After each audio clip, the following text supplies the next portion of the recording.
Hey, hey, bring all your friends in. Hey, hey, everybody drinking. Hey, hey, who cares what they're thinking? Hey, hey. So who do you think I'm going to everybody sing. Oh, we don't have no behavior. Total disorder. Don't cross the border. Don't cross the border. Bartender, hurry up with my order. Oh, if the whole place get turned over, can't play mass if you're afraid powder. Everybody know every time we touch down splinters. That's my show. Fine, fine, fine, yo, Holland pull up. Mash it, mash it. Fine, fine, fine. Everybody put your hand up, every girl start whining splinters. That's my show. Fine, fine, fine, yo, Holland pull up. Mash it, mash it. Fine, fine, fine. Put your hand up, every girl start whining. No, they can't drink like we. None of them can fed like we. Can't have energy like we. Full of stamina, stamina, vibes like we. Vibes up from the time that we reach. Drinks up, now the madness release. We having a good time, having a good time. We don't have no time for bad mind. Oh, we don't do it. I want you to do your son. I want you to do your son. I want you to do your son. I want you to do your baby. I want you to do your honey. I want you to do your fever. I want you to do your where you whining, turn me up. Like the mountain of overcome. Why it so sweet as a death for some. Come give me some sweetness, darling. Pump me roll like a brand new car. Pump your string like a warm-up. Quick connection, raise the temperature. Come give me some sweetness, darling. Oh, they got she getting on, but she in a heat when I turn the pressure on. Oh gosh, turn it on. Oh gosh. Oh, they got she getting on, but she in a heat. She want to jump in the wall.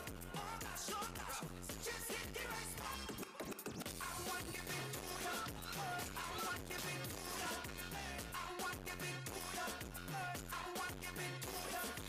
I want you to do ya, baby. I want you to do ya, honey. I want you to do ya, sweetheart. I want you to do ya.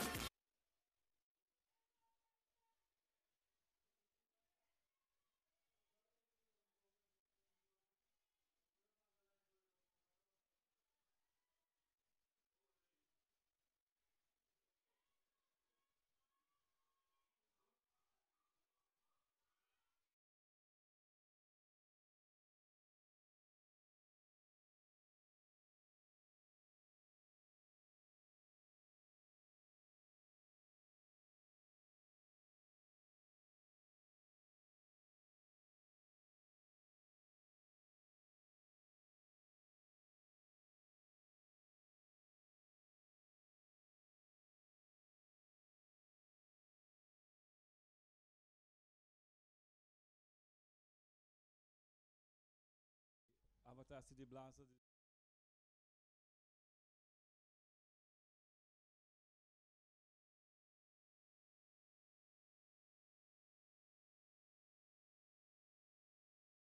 And he'll be bowling to Andre Fletcher. And when it's down the leg side and wide signal. Joining me for this game, our guest comments person is no other than Jamal James of the Avatar City Blasters, out of this game due to injury.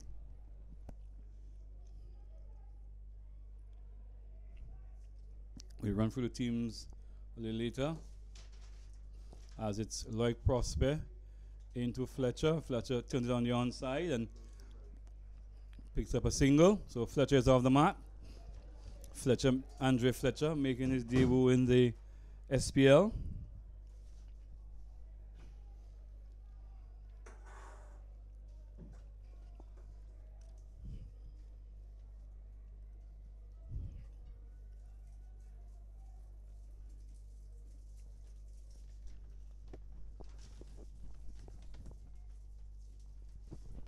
As it's Loic Prosper to Johnson Charles. Short down the leg side and wide. And that's gone down to the boundary for four. So four wides. As the Empire Royling Cooper signals standing in this game. Royling Cooper and Jacqueline Williams out of Jamaica.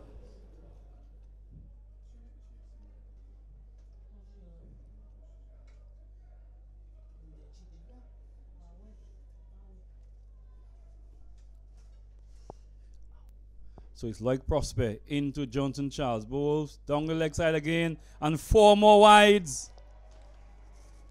Wicketkeeper Stephen Natram not able to get around. And this one goes through him down to the boundary for 4. And 4 more wide signal. And Jamal certainly Loic Prosper not zoning in early in the inning.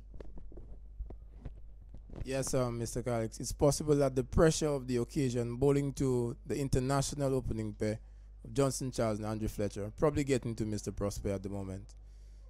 Leaking runs, and the wicketkeeper of noted quality, the national wicketkeeper actually, Stephen Natram, unable to clean up the mess created by Prosper.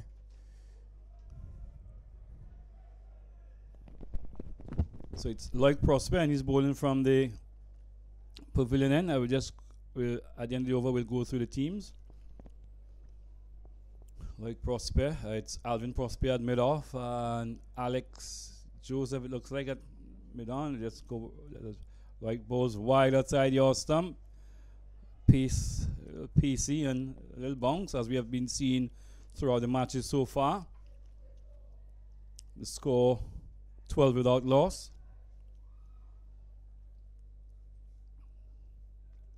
Both teams winning their encounters. The Avatar winning on Friday evening.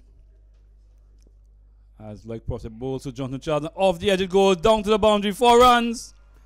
This one was pitched up outside the awesome, and Jonathan Charles went flashing, and the ball peeling off the edge over the head of Darren Sammy at slip and down to the boundary for 4. Yes, man. With only 3 balls bowled in the innings, the score has raced on to 16 without loss. Yes, and following a similar trend of the last game, one of the opening bowlers went for 20 in the opening over, a couple of wides. As you said, Jamal probably a little with them nerves there. He comes in, bowls to Jonathan Charles. So again, outside the off stump, a little closer this time. Charles just watching it go through to the keeper. Charles, he smoked 30 of 14 balls in the encounter last evening. Yesterday afternoon against the Manipur Credit Union Pioneers. Before he picked out this man at extra cover. Loic Prosper to Johnson Charles. Bowls. This one he drives. Hanson through the offside. It's into the sandpit area. They take up 1. They come back for 2. And 2 more runs to the total. Pleasant drive through the offside. But as you know, when it gets into the sandpit, it reduces the pace on the ball. On any other ground, that would have run away for 4. Loic Prosper, 33 on his back. Bowling to Johnson Charles. Bowl short, and again we've seen that pace and bounce, and probably it flicked something. No signal from the umpire. So at the end of the first over, it's 18 without loss. Jamal, and very indifferent over there by Loic Prosper. Yes, we're sure that the Avatar City Blasters are hoping for something better from a former national opening bowler in Loic Prosper. But with that being said, we're about to see the introduction of Dylan John, a promising prospect from St. Lucia. Left arm opening bowler. Generally gets the ball to move very early on. In the previous encounter for the Blasters, Dylan John took 2 wickets in his opening over to put the opposition team under some serious pressure. But how will he fare against international quality opening batsman Andrew Fletcher and Johnson Charles? Well, that question will soon be answered. As we wait for Dylan to run in, just quickly go through the Blasters team. Darren Sammy, captain. Gaspar Prosper, Stephen Natram, John L. Eugene, Arlene Prosper, Wade Clovis, Hazel Shari, Alex Joseph, Loic Prosper as we break, as Charles Bowles, not Charles, John Bowles. Fletcher just stabs it out into the outside. Eugene picks up. Jonathan Charles was exploring a single there. Sent back by Fletcher.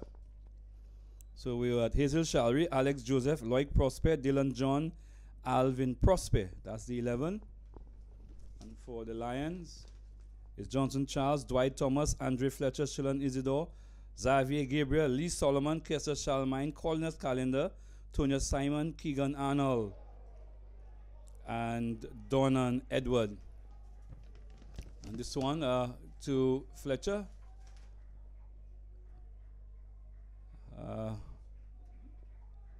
We see Fletcher being beaten there. And Johnson Charles just a few exploratory steps down the track and says something to Fletcher. Says, so maybe saying something to him, take your time, just have a look. Fletcher just out of England where he played the fundraising match. West Indies versus the rest of the world. I think he got 7 before he stumped off Afridi. As he waits, Sammy's wide at slip as Dylan John into Fletcher short, and Fletcher is back and just places it out in front of him. No run. A good start by Dylan John. Yes, I'm sure he must be quite excited bowling to this pair. John, we see him steaming in, back pitching the deliveries, not wanting to come too close into Fletcher's arc.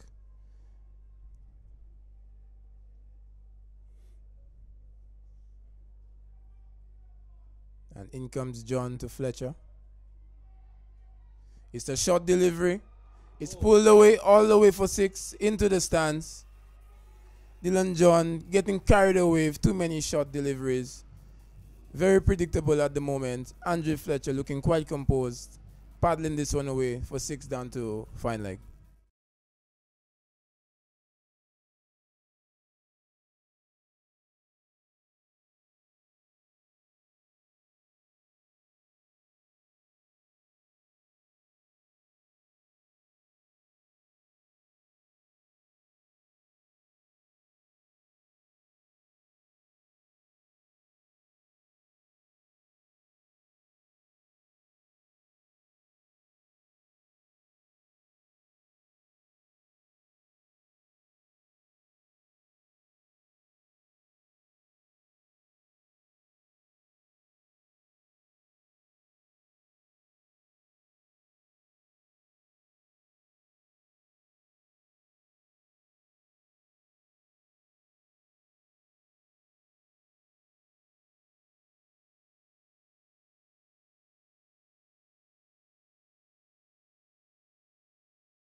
Fletcher taking advantage of the inexperienced Dylan John. Not a very good display at the moment from the defending champions, the Blasters. Being put under serious pressure after 2 overs, the score is 30 without loss. And after those 2 wayward overs, we see a bowling change in the likes of Alin Prosper. It is, yes. It's Alvin Prosper now, replacing his brother Loic Prosper. We see Sammy taking his time in placing the field. We have a man at deep mid-wicket for Johnson Charles, one of his favored areas. And the second man out is at third man.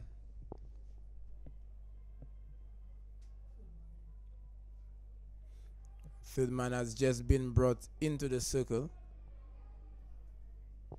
In comes Prosper. It's a short delivery outside the off-stump. Cream to the man at extra cover. A dot delivery.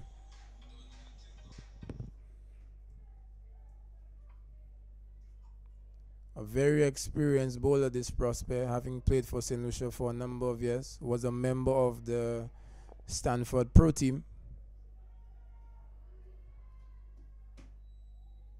This one is short outside the off-stump again.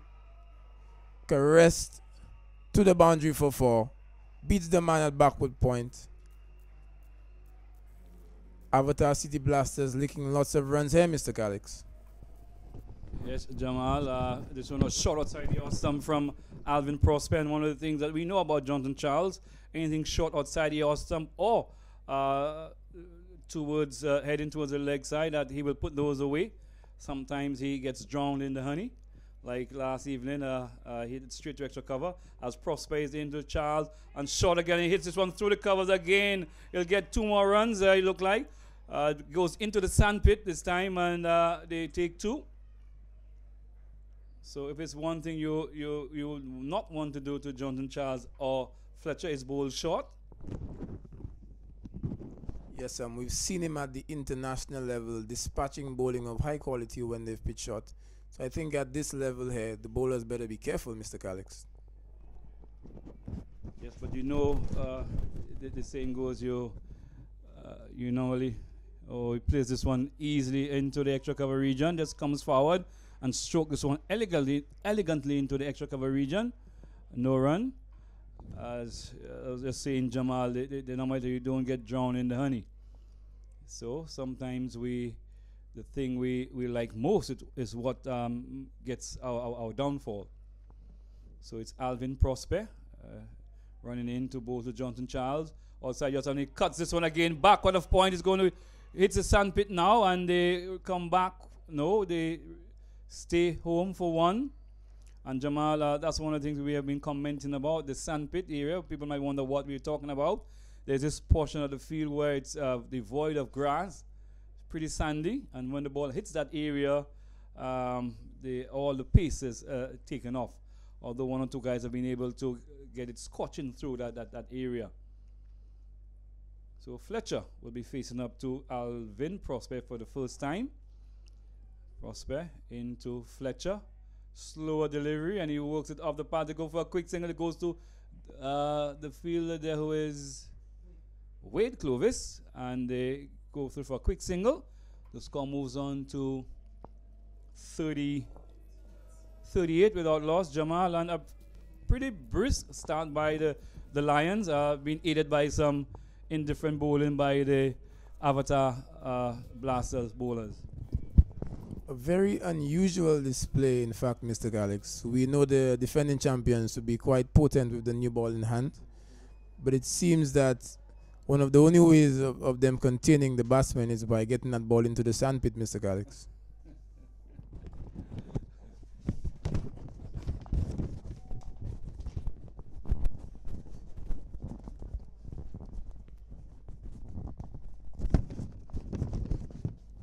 Yes, so it's is it another bowling change from the top end? Loic has been switched around.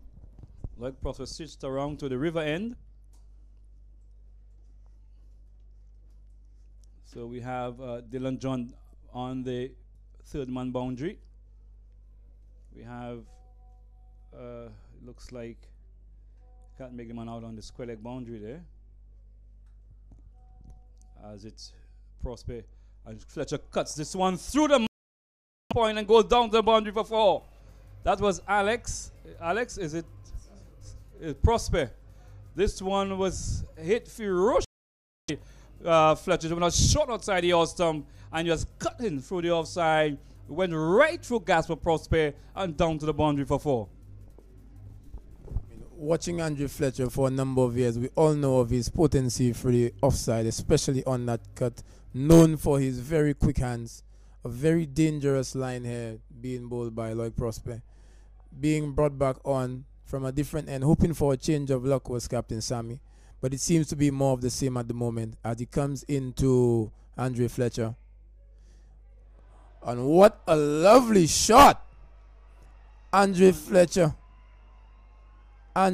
is on a roll at the moment at the Sufi Stadium. Not a man move. Creamed through the offside. He seems to have taken a liking to the bowling of the defending champions.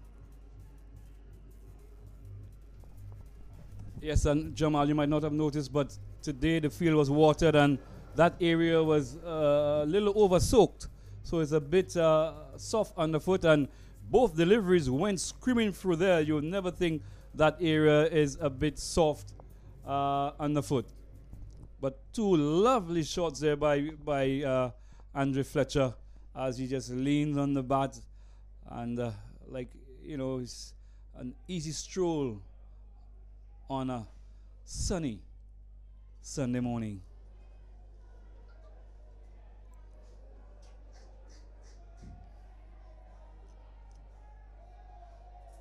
So Sammy just trying to liven up the crowd by just switching the bails. It's 46 without loss as like Bowles and Fletcher is down the track and hits it down to mid-on. Fletcher using his feet, pretending that Loic Prosper was off-spinner Jamal James bowling at him, using his feet and hitting it down to mid-on. No run. So Fletcher doesn't look perturbed. 46 without loss and we into over number 4. Pretty brisk scoring as Prosper into down the leg side. It goes, a loud appeal there, not convincing. Umpire Jacqueline Williams responds with call and signal of a wide. 47 without loss. We into over number 4.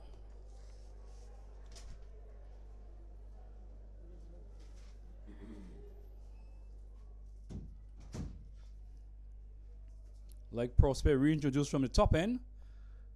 Went for some 18 runs or so in the first over. And he'll be bowling to Andre Fletcher. Bowls, and Fletcher is down the track and pitches on short and wide. Called by umpire Williams. Fletcher again was advancing, and this one, like Prosper, pitched it short, went over the shoulder, and we also see umpire Jacqueline Williams signaling 1 for the over the shoulder, 1 over the shoulder for the over. So should he bowl another one, it will be called no ball. So Fletcher facing up to Loic Prosper. In can bowl, he just dabs it out in the offside and goes. Fletcher back in strike. And he'll be facing up to Loic Prosper. Prosper in bowl, short, and he hits this one through extra cover. That's 4 runs. Glorious shot. He was pitching up this time, and Fletcher just drove this excellently through extra cover and 4 more runs. Jamal. Yes, the class and quality of Andre Fletcher is seemingly too much for Loic Prosper at the moment, and the Avatar City Blasters. The score moves on to 54 without loss. The openers on a canter at the moment, seemingly unfazed by the indifferent bowling of the Blasters. We're waiting to see the response of noted international champion skipper Darren Sammy. What will he do to arrest the situation? The game quickly running away from the defending champions. We see that Sammy has chosen to continue with Alvin Prosper. He remains at first slip, his skipper Darren Sammy. He is reinforcing the offside.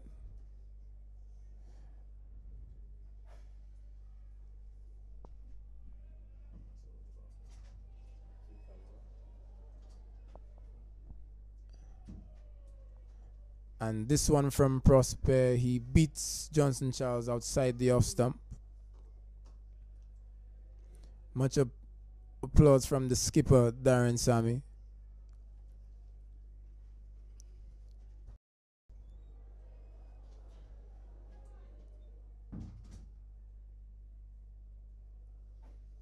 And in comes Prosper again to Charles. Wow, Mr. Kalik. That's a big one. Deposited over the mid-wicket boundary, as we so often see from Johnson Charles. A favored area. This one pitched up on the off stump, tugged away to the leg side. High and very, very far. No answer at the moment coming from the Avatar City Blasters. Relying on the experience of Alvin Prosper, but at the moment, it's looking pretty bleak for the defending champions.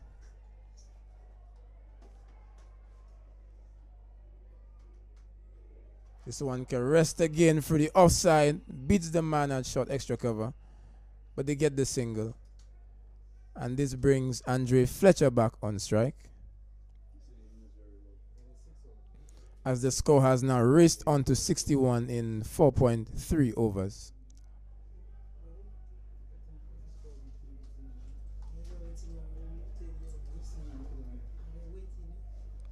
Blasters eagerly searching for the first wicket. In comes Prosper to Fletcher. He advances down the track. And this one is cut away. Oh, a magnificent attempt from the fielder at point. Deep on the boundary, but this one sails over his head. A valiant attempt by the fielder. But again, Andre Fletcher proving too good. Another 6. As we see some dancing taking place in the crowd. Very excited at the batting display by the South Castries Lions. He's tried his short delivery, he's tried his pitched up delivery, he's tried his slower one. Nothing seems of 5 overs. We see the score on 70 without loss. I think that this has been the quickest start of the tournament in the power play, and there is still 1 to go.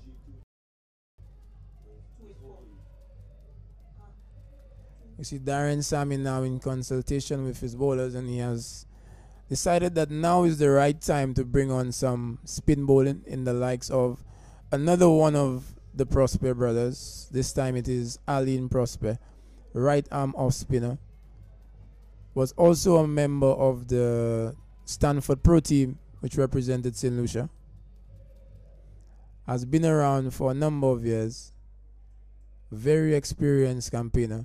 Can he be the one to bring the breakthrough for the Avatar City Blasters? In the previous tournament, we saw Aline Prosper was the leading wicket taker. Sam will be counting on his off-spinning champion to deliver the goods. As we see him into Andre Fletcher. He starts off from round the wicket. This one is swung away to the man at the backward square. And they have pushed for the second run. So we see the off spinner starting round the wicket. Firing this one into the pad, short of a length. Not wanting to get too close to Andre Fletcher and his arc.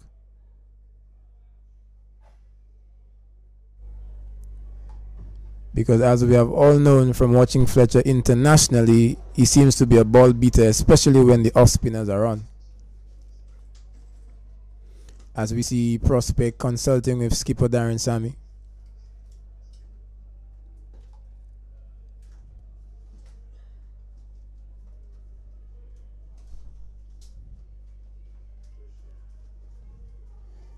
And this one is launched into the crowd. An opportunity for a catch. Fielder settles.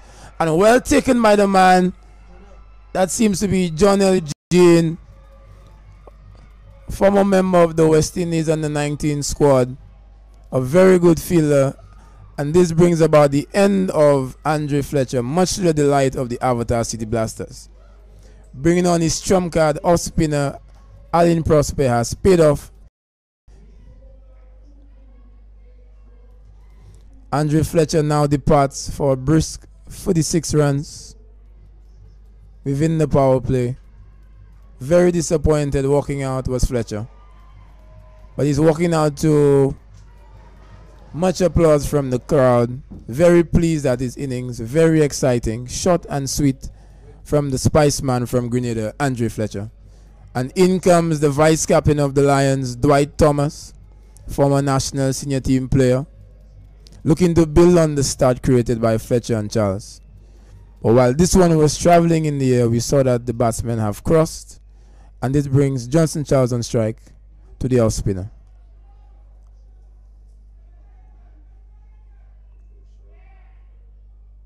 Oh, he's bowled.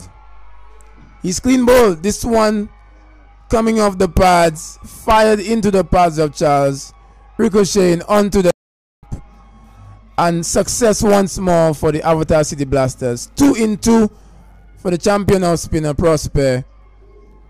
A disappointed Johnson Charles, looking to have built on the start provided by himself and Fletcher, unable to continue.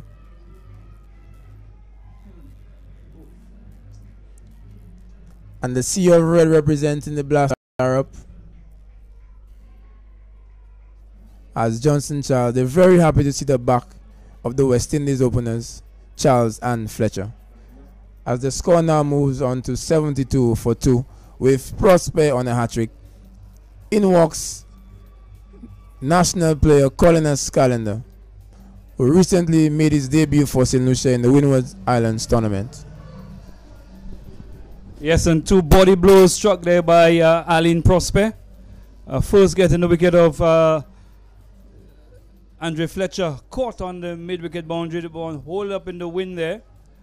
And then the next delivery, and he's looking, no, says Calendar.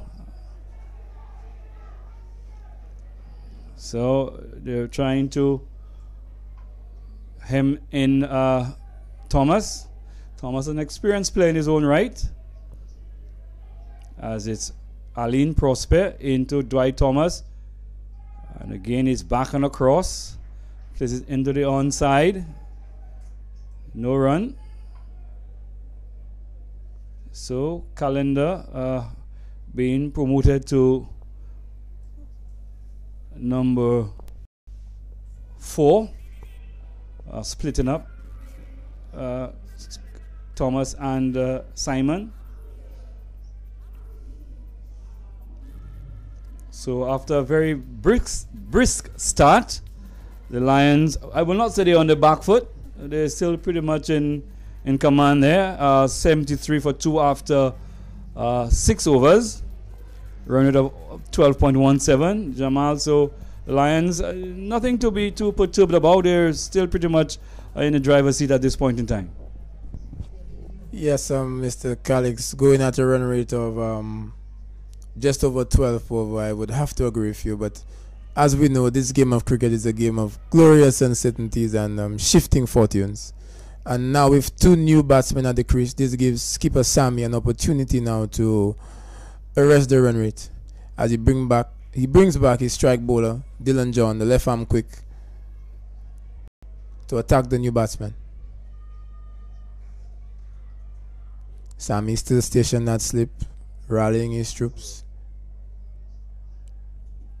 In comes John to Calendar. This one is full, is flashing outside the off stump, beaten. A little bit of angle here from the left arm to the wicket to the right hander. As we see what has become a red dot delivery. An opportunity for more of those bowling to the new batsman.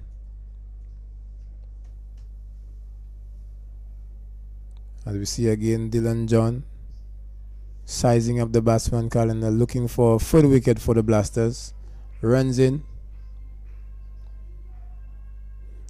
This one again is beaten outside the off. Lack of foot movement here from Calendar. Just wafting his bat outside the off stump. Looking for trouble here, Mr. Calix. Yes, Dylan John getting the ball to go away from the right-hander. What we see happening, Calendar is not picking up the line there, so he's not behind the ball, and the result feeling for the ball outside the off stump. As we see John into Calendar, and again he goes for waff outside the off stump, the ball moving away, so he needs to get across and get closer to the line of the delivery. Yes, he seems to have done some damage to his wrist there, as we see him just checking it out. John looking good in his comeback over after being taken apart by the West Indies opening pair.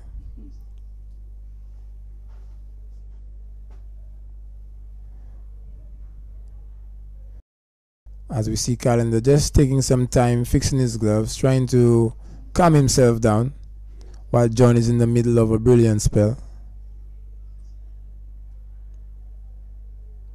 In comes John. Beaten outside the off stump once more. Calendar is questioning whether this one was a bit wide, but again his lack of foot movement.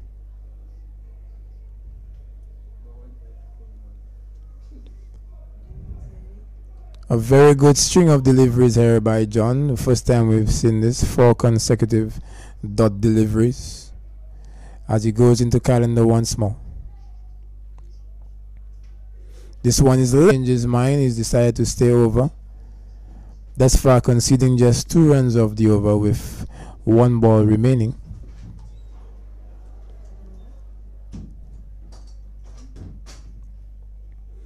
In comes John to Dwight Thomas. Oh, this one beaten outside the off stump, but beautiful delivery. John seems to have gotten it right in this over. As we see the most quiet over being bowled by the Blasters, only conceding 2 runs. Mr. Collins, could it be that, you know, now that the West Indies openers are gone, a bit of pressure removed on the backs of the Blasters? Well, what we can see for sure is you can see the different level of the players there. While Charles and Fletcher were at the crease, the bowlers certainly did not know where to pitch the ball. But the 2 West Indies players gone, you can see both Dwight Thomas and Calendar just struggling a bit. But we know Calendar, for if he gets going, he could light up the stadium. He just needs to probably just hang around a bit. As we see once again Aline Prosper, the off-spin bowler, into Calendar. See Sammy at leg slip, and there's also a fielder at first slip position. Oh, and this one is pushed down to the man at, is that, yes, long on, the man at long on, like Prosper, giving the strike over to Dwight Thomas. Prosper, the off spinner, has yet to invite the batsman to big shot. He's just firing this one into the pitch. This one a bit slower here from Prosper. Easily pushed down the ground again to the man at long on for the single. So the experience of Prosper really showing here, just keeping the batsmen honest, keeping them a bit quiet. In comes Prosper to Calendar. This one is fired outside the off stump, unbeaten. Cleanly taken by the keeper Nitram. This one very quick from Prosper. This one a bit slower this time, so he's mixing it up, showing some experience, bowling 2 dots in a row to Calendar. In comes Prosper again after 2 dot deliveries. This one is fired again, and Calendar could only push this one to the man at short mid-wicket. Prosper keeping things very tight at the moment, following up from a good over from Dylan John. This one a bit slower again, and he could only push this one once more to the man at short mid-wicket, which ends another good over by the Blasters.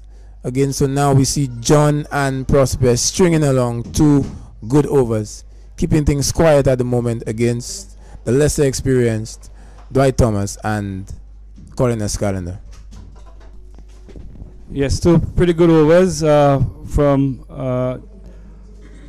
Dylan John and Aline Prosper. But as we also said, after the brisk start given to Lions by Fletcher and Johnson Charles, they're still pretty much in the driver's seat. They should feel under no pressure. All they need to do, recognize that Prosper is bowling a tight line, and just rotate the strike. Now we see again Dylan John running up to Dwight Thomas.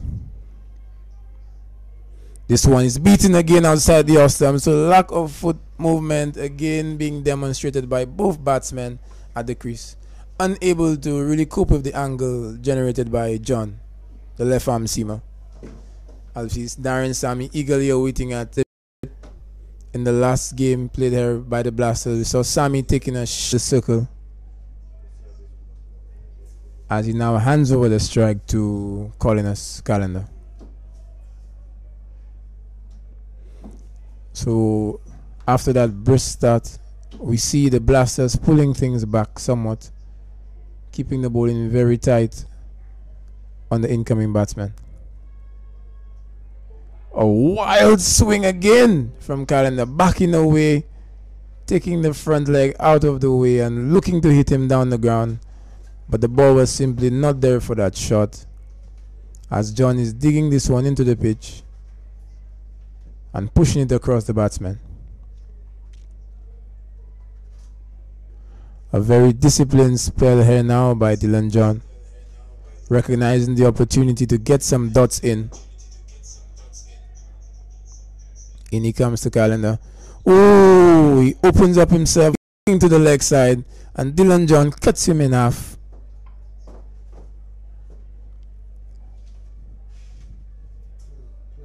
Not a very educated display going on here by the batsman.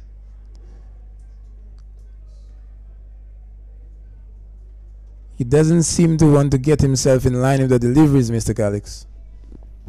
Yes, he's just keeping the back foot planted and just trying to hit at the ball, not getting it in line. This one, he plays it back along the track. A good over there, just one run from the over. So the breaks have been put on by the Avatar team, but there are wickets in hand, and as long as you are out there, that's what's important. So both Calendar and Dwight Thomas trying to negotiate the bowling so far. And we see another bowling change from the top end. John L. Eugene comes into the attack.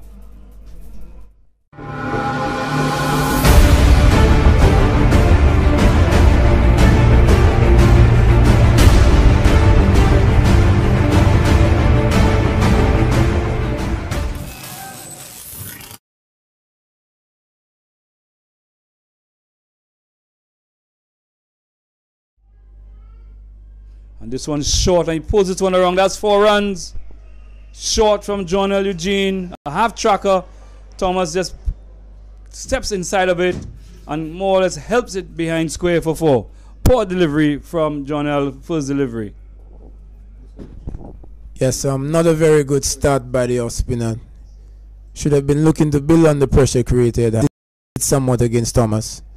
As this one, he fires it in at Thomas. Thomas just pushing this one back along the track. In comes Eugene to Thomas.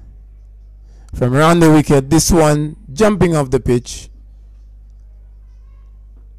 Last game, John and Eugene bowling a very good spell for the Blasters in the close encounter. Looking to replicate such a performance tonight. In against Dwight Thomas. So yes, he's beaten outside the off stump. So after the initial boundary, Eugene seems to have found his line. As we see Sammy posting a leg slip. And Dwight Thomas out of the stadium. John and Eugene just carrying this one up a bit too far. And as we said, Thomas a good right. Depositing this one out of the stadium.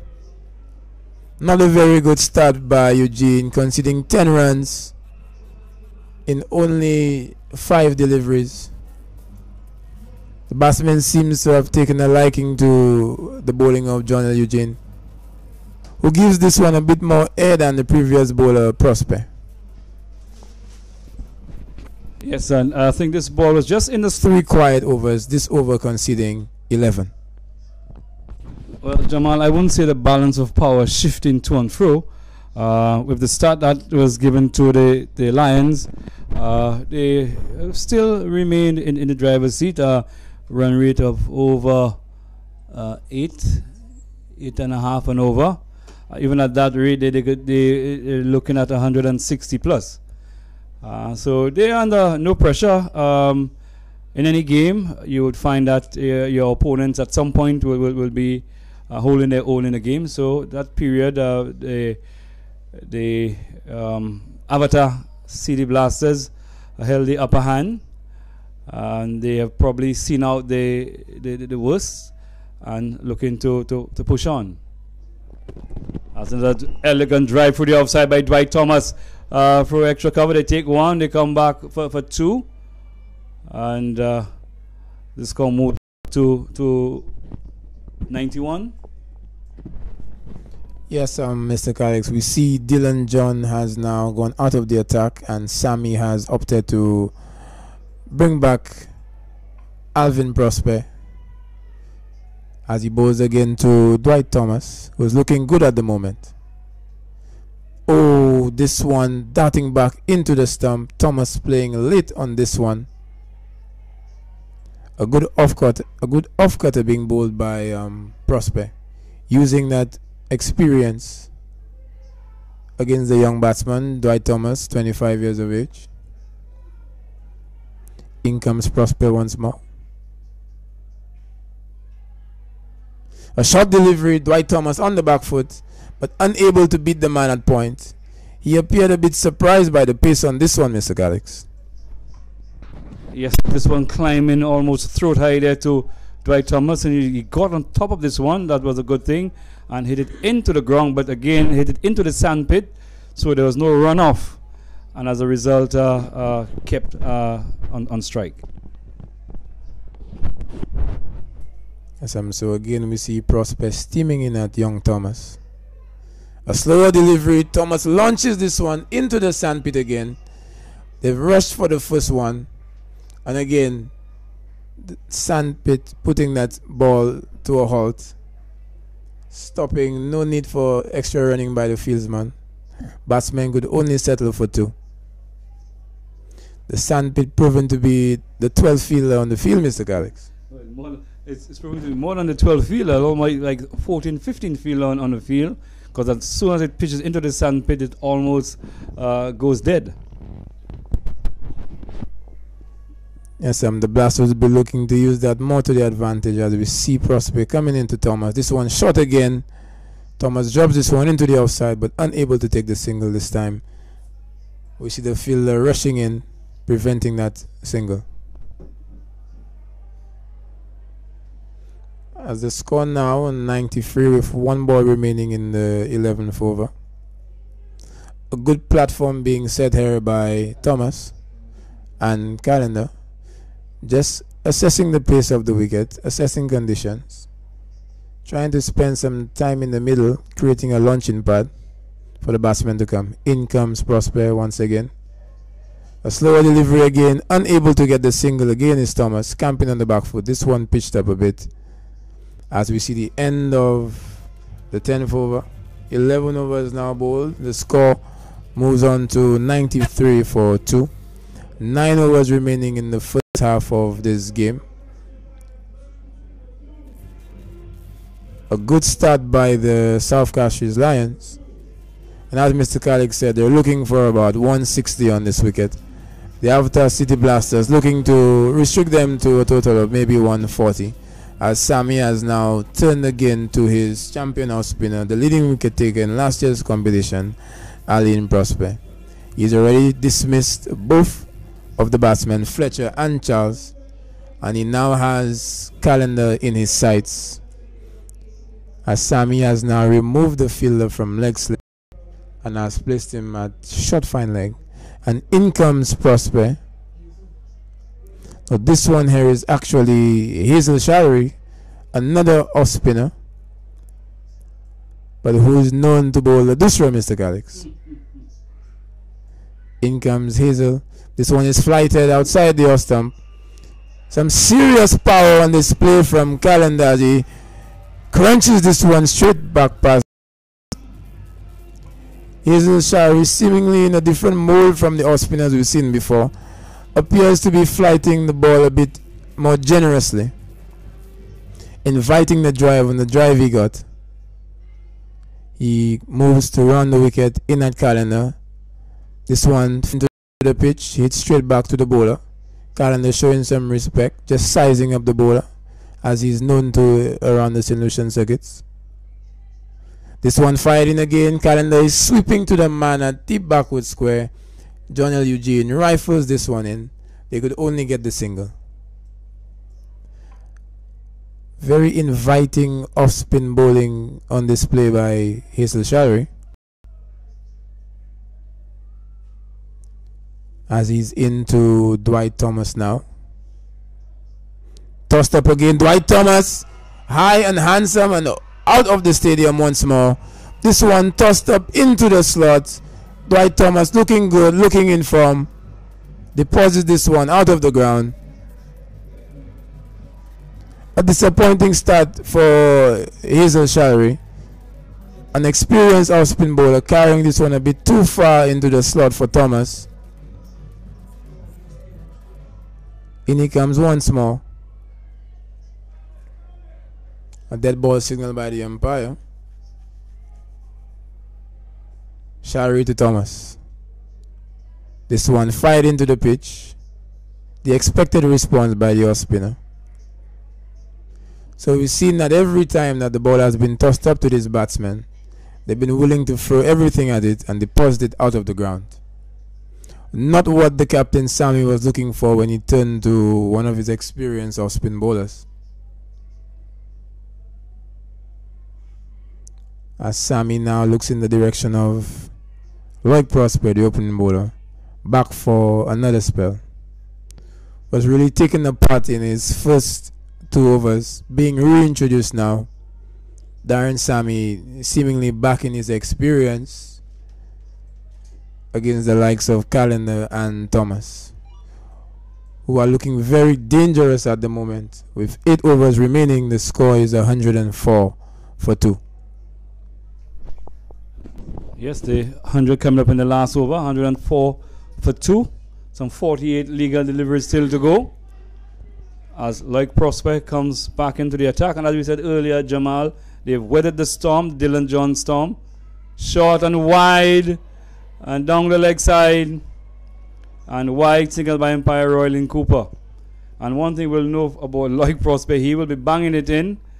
And I hope he doesn't get carried away by the pace and bounce in this pitch, because you can certainly get carried away. And both Calendar and Thomas, they know slouches with the bat, especially when it comes to those short pitch deliveries. As Prosper bowls and he's short and he tries to pull this one around, but it was a little too close for that. And Calendar would be well advised to wait till it's in his zone and just keep playing proper cricket shots, and because they're under no pressure. 106, 105 for 2.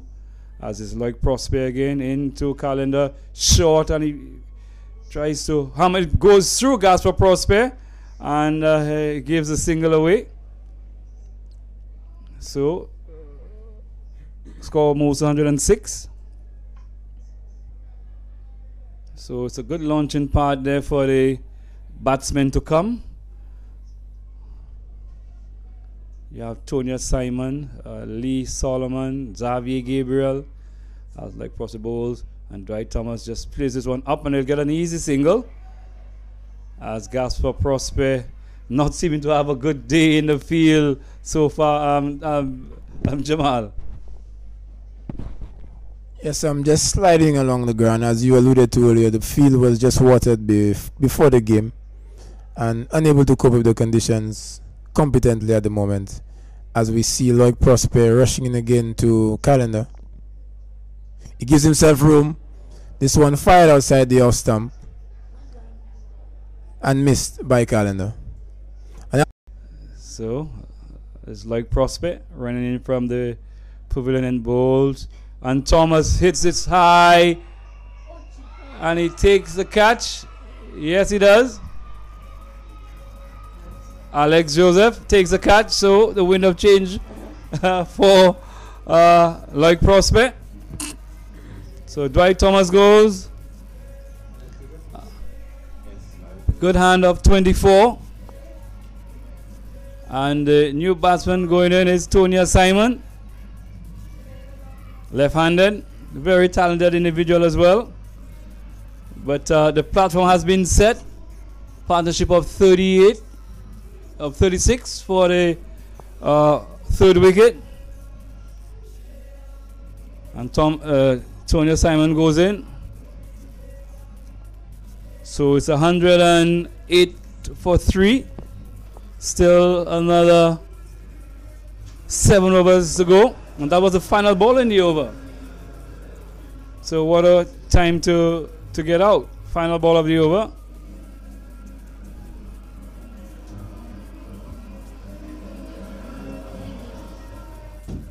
So it'll be Jonel Eugene to continue from the top end. And he will be bowling to Tonya Simon. Now Simon not the greatest of starters when he comes in, especially to the slow bowling.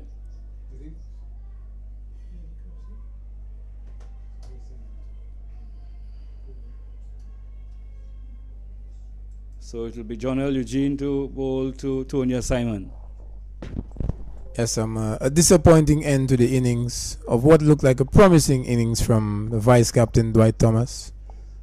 Was looking quite good, but we see Tonya Simon, Jonel Eugene firing this one at him. He drops this one into the offside and takes the quick single. And handing over the strike to Coroner's Calendar, a well-known ball beater. Jonel Eugene is advised to be very careful with his length at the moment.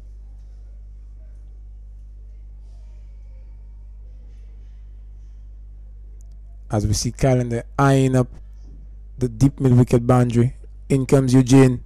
He gives himself some room, swings this one away to the man at deep mid-wicket, but could only manage the single. But definitely trying to deposit this one out of the park. But Eugene just firing this one into the pitch. As we see the off spinner about to bowl to the left-hander. This one is fired into the pitch. Oh! A very sharp opportunity to Darren Sammy at slip.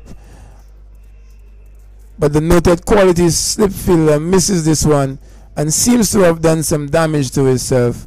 This one flying off the edge. Sammy may have been a bit too close to respond to the pace of this one and may have done some damage to his fingers. A late cut attempted by Simon and gets the desired result. 4 runs to the total.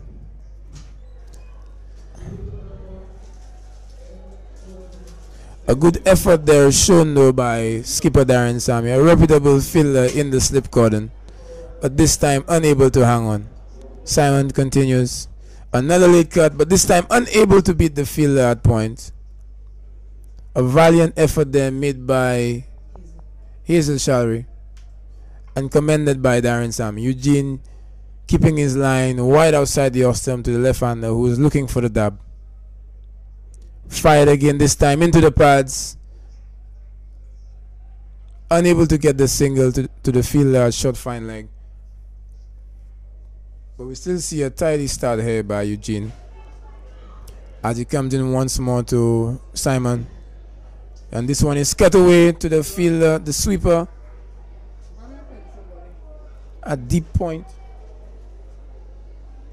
And that's the end of the over.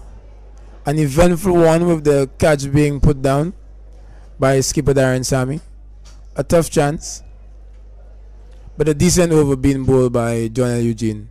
One of the more promising talents that St. Lucia has produced.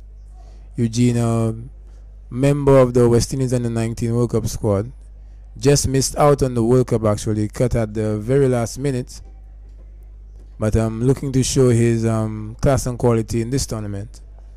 Did not get off the mark in the first game, but looking to this game to have a promising start. As we see the reintroduction of Sammy's trump card, Alin Prosper, experienced spin bowler, as he sights the left-hander as his next victim. Tonya Simon, a national player for St. Lucia. In with the platform being set at 115 for free as he faces up to the off spinner. In comes Prosper. This one fired into the pads. An appeal.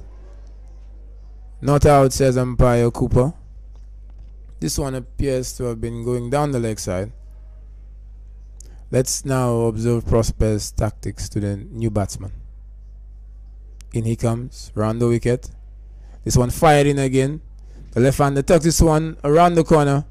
Short fine leg as they dash for the quick single. A different prospect here bowling to Colin's calendar, Mr. Calix. Yes, and Calendar has been batting for a while. He's only had 11 runs to his name. How many balls? He has batted some 24 balls so far, just 11 runs to his name. But at this level, you need to bat around somebody, so especially towards the end there. Let's see how Aline Prosper would bowl to him. He comes bowls to Calendar short, and he fixed it down to the man at wideish, just behind square. Lucky to get away with that one. So one was fired into the leg stump. So Prosper again. He'll be bowling to Calendar. To the left or right, and we've gotten some runs. And he bowls, and Calendar too eager to want to put the ball away and trying to probably hit a little too hard as well. So he's missing out on a number of deliveries. He just needs to keep his cool, keep his calm. They will come. 116 for 3. He bowls. This one making some height. And Calendar defends. 116 for 3. So it's Prosper again to Calendar. And this one hits it. It's going to be just dropping just short. And they go for a single. Calendar looking to launch this one over the top. Hit somewhere maybe down the bottom. And falling just short of Alvin Prosper, who made a valiant attempt to make a catch. And takes the score up to 117 for 3 after over number 15. So another 5 overs still to go, Jamal. So still a lot of overs to go.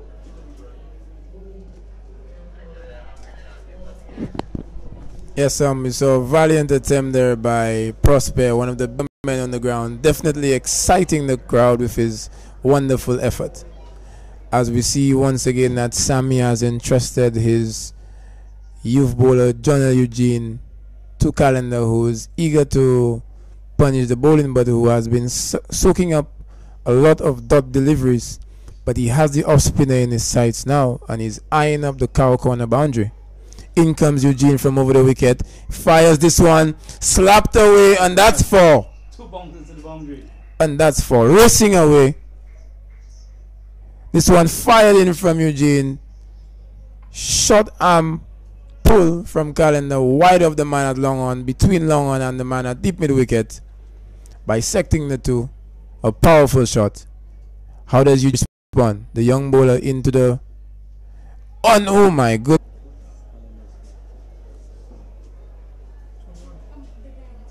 As we see Calendar moving on to 21. Antonio Simon there doing the smart thing and giving Calendar the off spinner once again. See Calendar now really liking the look of what John L. Eugene is delivering at the moment. Looking to cash in on this final delivery of the 16th over.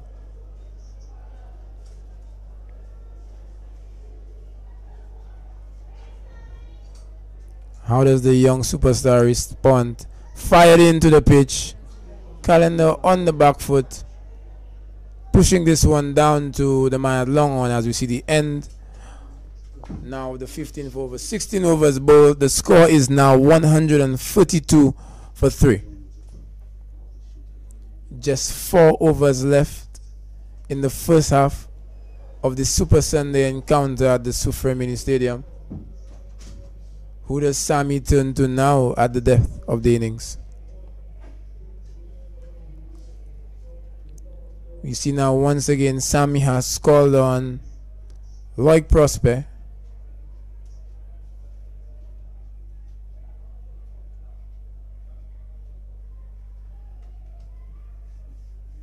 No, he has changed his mind and he has gone with the experience of Alvin Prosper, who made such a valiant attempt in the last over to take that catch. As we see Sammy taking his time to set his field. A good platform set here, 132 for 3, 4 overs remaining. Calendar at the crease with 22. Simon on 8. Looking to push on here. As we see Sammy setting the field. Deep backward square in place. Deep mid wicket. Man at long on. Those 3 men boundary riding on the leg side. We see a long off in position.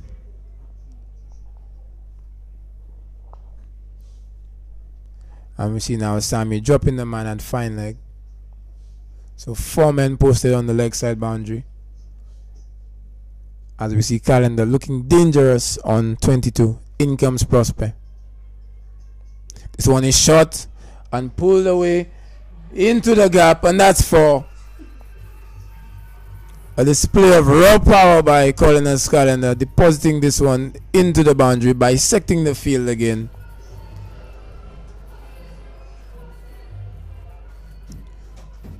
Prosper really bowling to his field at the moment, but Calendar a bit too good on this occasion. He's looking dangerous here. Dealing in boundaries right now is Calendar.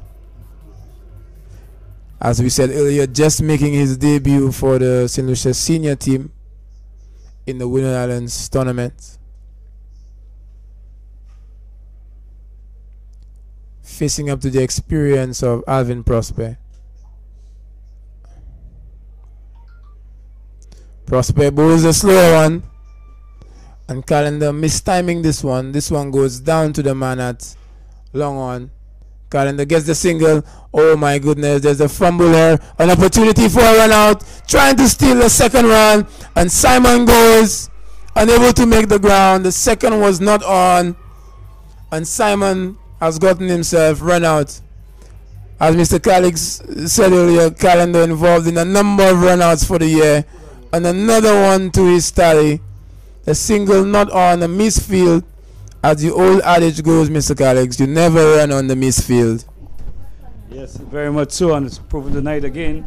You don't run on a misfield. There was no need for the second run there because Tony Simon is not a slouch with the bat. He's a top order batsman, so there is no need to try to shield him. And we saw that Simon is doing the correct thing, gets in the strike, he rotates the strike, knowing his role, giving the strike back to Calendar. So there's really no need for this second run. So Avatar City Blaster just gifted a wicket there, 136 for 4 now, 137 for 4. Simon just been run out for 8. Calendar is nevertheless Calendar is still there. He's on 27. No, Xavier Gabriel is a new batsman. And last evening we saw Xavier Gabriel almost doing the same, committing suicide. As is Alvin Prosper too. Oh, and he's down for the count is Calendar. Today we've seen 1 or 2 guys being hit in that area, the family jewels. Probably this one just grazing the family jewels, not really cashing in on the jewels. So his fellow fast bowler Xavier Gabriel comes down to him and says, "Come on, calling us, tough it out." But when you get hit, there is no toughing it out. Maybe Calendar should call for the cold spray. But he seems okay. Probably just a sting of the thigh there. Yeah, a hit on the thigh. But all the guys need to do to play some smart cricket. A wicket has just fallen. As Prosper is into Calendar. And he tries to launch this one over mid-wicket. It goes down to the man at long leg, and they run through for a single, taking the score to 138 for 4, and we into over number 17. So after this over, there's still another 3 overs to go. So still a possibility of getting somewhere in the region of 150, 160. If Calendar and Gabriel gets going. Gabriel is also a no-nonsense batsman. Impossible. And it's, oh, this one, first ball says good night. Hello, good night. Hits it one over the player's pavilion for 6. Prosper was short outside the off stump, and Gabriel using his height and just launching this one over the pavilion for 6. Jamal, good shot. Yes, we see Gabriel using those long levers, a reputed smasher of the ball in the St. Lucian circuit. A no-nonsense player as described by Mr. Calix. Prosper trying to hide this one outside the off stump, but Gabriel now allowing that ball to disappear into the night skies of the stadium. His very first ball, Mr. Calix, some pressure being put back on the Blasters as the score now has raced on to 144 for 4, with 1 ball remaining in the 17th over. As we see the umpires providing a change of ball.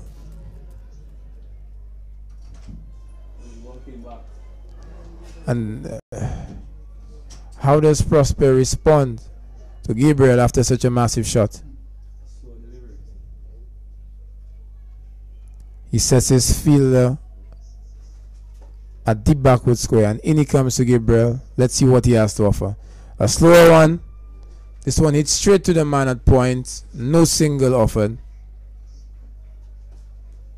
And the score remains on 144 for 4, with 3 overs remaining. The South Castries Lions looking dangerous, Mr. Calix. Yes, I must say, Jamal, what has helped them out so far is the early onslaught by Fletcher and Johnson Charles. Both men kind of unlucky to get out. And Fletcher picking out the man on the mid-wicket boundary, going to one of the longest boundaries on the ground. Probably just mishitting it, if I could say, and picking out the man anywhere to his left or to his right. He would have probably gotten a boundary. And then Johnson Charles, shot ball, he was on the back foot and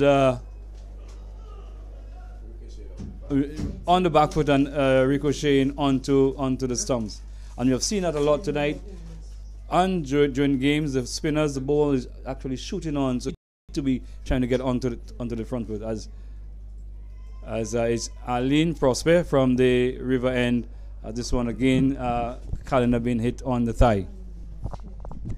Yes, and just to emphasize the point, the score at 144, the openers contributing exactly half of that total, 72 runs in the opening partnership. In comes Prosper, the off spinner to Calendar, who's down on one knee, sweeping this one down to the man at deep backward square, into the sandpit, can only manage the single. Sammy relying on his experienced bowler, the off spinner, Prosper, in the death overs. But with Gabriel now with some very long levers, batsman over 6 feet tall, how does Prosper respond to this new challenge? Has been a champion for Castries, a champion for the Blasters in the last year. What can he produce for them in the depth of the overs? He comes into Gabriel. This one fired in. Gabriel giving himself some room. This one passing in between him and the stump. Fielders and spectators alike watching this one sail away into the out of the stadium. Wow. A lusty blow being struck here by Gabriel as the score moves on now to 163 for 4. At the start of the proceedings, Mr. Calix said that they were looking for 160. They're now looking at 180, Mr. Calix. What would you say? Yes, the way these two, well, the way Gabriel is batting, you may well threaten 180. Don't forget, Calendar has not even fired as yet, so I'm sure he'll be contented just to be a spectator at the other end. But if 12 balls to go, 2 overs to go, yeah, we're probably looking at a score of 180, 80 plus. Yes, an unexpected outcome for skipper Darren Sammy, turning to his trump card, who has been a magnificent bowler for him over the years, and this occasion failing to deliver the goods in his final over.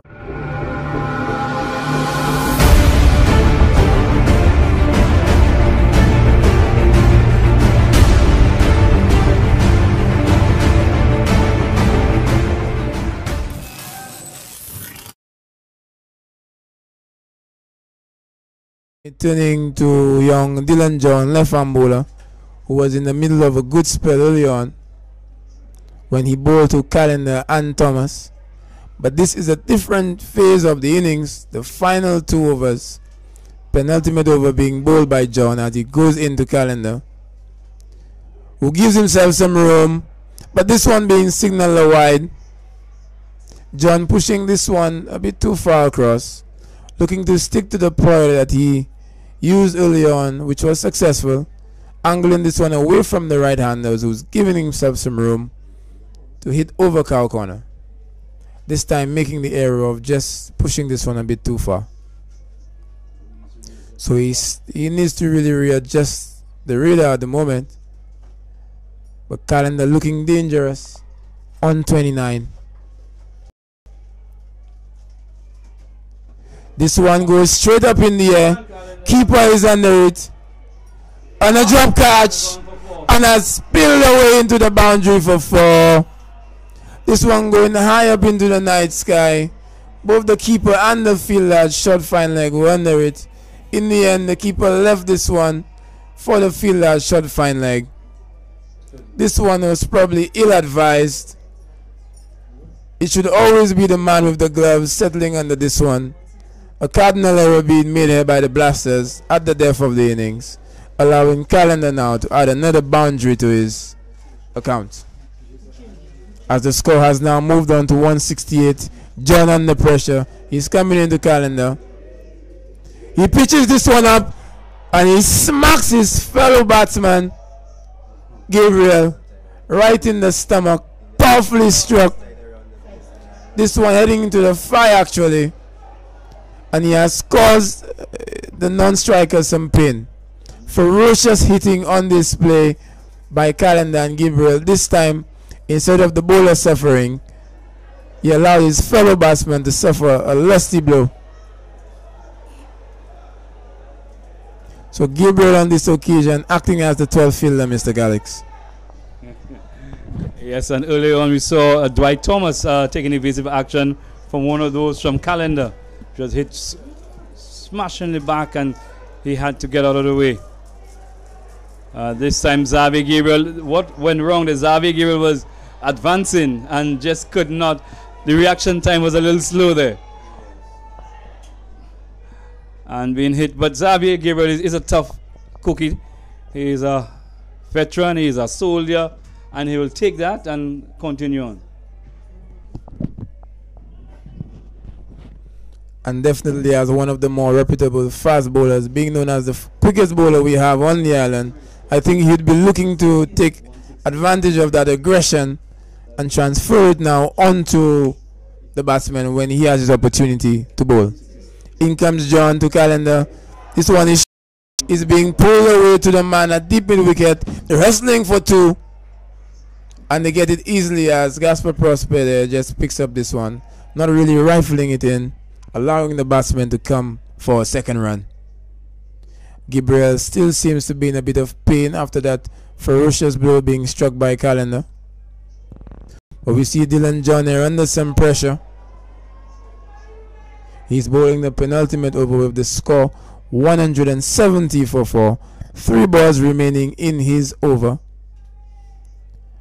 Looking to keep the scoring to a minimal as Calendar now is sizing up the leg side boundary, looking to hit with the wind as John comes in to Calendar. This one is short. Calendar pulls it away into the breeze and disappears for 6. This one a bit too close to Calendar. Some more ferocious hitting on display. Dylan John making an error there in length and paying the price. The crowd fully behind the South Castries Lions and the ferocious raw power of Calendar and Gabriel. As Darren Sammy, experienced World Cup winning skipper, goes up to his young charge. What do you say to your young charge now, JJ? At this point, Sammy is looking to advise him to maybe get that batsman to hit the ball into the sandpit, the 12th and 14th fielder. The crowd fully behind the hitting as John pulls up, not delivering this one, just holding that ball in his hand and running down to the batsman and exchanging a few words, possibly, Mr. Calix, or is it a bit of nerves? I think it's a bit of nerves. John under some serious pressure. He would not have faced this type of pressure in the first game, as he started well in his first over with 2 wickets, but now in a different phase. Calendar sizing him up. Another short one. This one is pulled away now to the fielder at long on. They're running back for 2. A run out is on. A direct hit from John L. Eugene. What amazing fielding on display. Former West Indies, a former member of the West Indies under 19 World Cup squad, showing some quality in the field and doing the job for the Avatar City Blasters. Rifling this throw in from long on, a direct hit. The middle stump being taken out. Wow, what a cricketer, what a fielder, John L. Eugene. Yes, sir. Excellent piece of fielding there from John L. Eugene, running around the boundary, picking up and throwing at the sums and hitting direct, and calling us Calendar not getting a chance to dive in, but a good inning by coming to an end there from Calendar. 42 runs, started off pretty slowly, shakily, Jamal, but blossomed towards the end, and one of those responsible for the Lions getting to 177. So we see Donan Edward, another national player, makes his way to the crease, and another player who is very much capable of putting the balls away. Yes, Calendar making a more than useful contribution of 42 to the total, but the Blasters very happy to see the back. But in comes Donan Edward, national player, up against John. John is firing this one wide outside the off stump, being signaled ahead by umpire Cooper. John just trying to sneak this one within the wide lines, but unable to do so. As the pressure mounts on young John, all batsmen sizing him up at this point in time. How does he really respond to this pressure?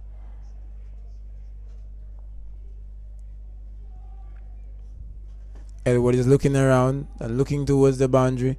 In comes John. A slower one. Totally mistimed by Edward, taking his eye off the ball, and this one cannoning into his ribcage. But a good result for the Blasters, a dot delivery, as we see the end of the 19th over. 1 over remaining, the score 178 for 5. Who does skipper Sammy turn to at this point to bring the innings to a close? A formidable total already on the board. The South Castries Lions, the likes of Gabriel and his long levers, looking to take full advantage of this final over in the first half of the game. And Sammy has turned to Loic Prosper once more for another spell to close out the game. He's not been having the best of matches, but Sammy is hoping that the winds of change have arrived for him, and he will turn things around for the team. Men posted on the deep mid wicket, long on, deep backward square boundaries. As we see Prosper, he just employed the bounce, so what does he employ now? He steams into Edward. Oh, and then Edward looking to ramp this one over the field, short fine leg, and in the process losing his leg stump, and a wicket now has gone down for the South Castries Lion, and more importantly a dot delivery for the Avatar City Blasters. An ill-advised stroke by Edward, looking to be a bit too cute, a bit too fancy, and losing his leg pole. Should have probably been advised to have given Gabriel a strike, but instead has soaked up a dot delivery and has lost his wicket. Brings in a new batsman. Not very smart cricket at the moment by the Lions. We now see Kester Shalmine at the crease. No, I was mistaken. This is actually Lee Solomon, a former member of the West Indies under-16 team. So, a star-studded match. Quality players on display. The young talent from Grizzly is up against the speedster Loic Prosper, who has just taken a wicket. He still is up. 3 balls remaining in the encounter. How does the young player respond? Will he get Gabriel on strike to hit the 6 himself? As we see Sammy taking some time to carefully set his field. Men posted deep on the circle as he drops the fielder at short fine leg onto the boundary. And in comes Prosper. Solomon swings, is straight back down the ground, and that's 4. A lovely classical stroke by the young left-hander. Not looking to slug this one, playing through the line, full face of the bat, a proper shot.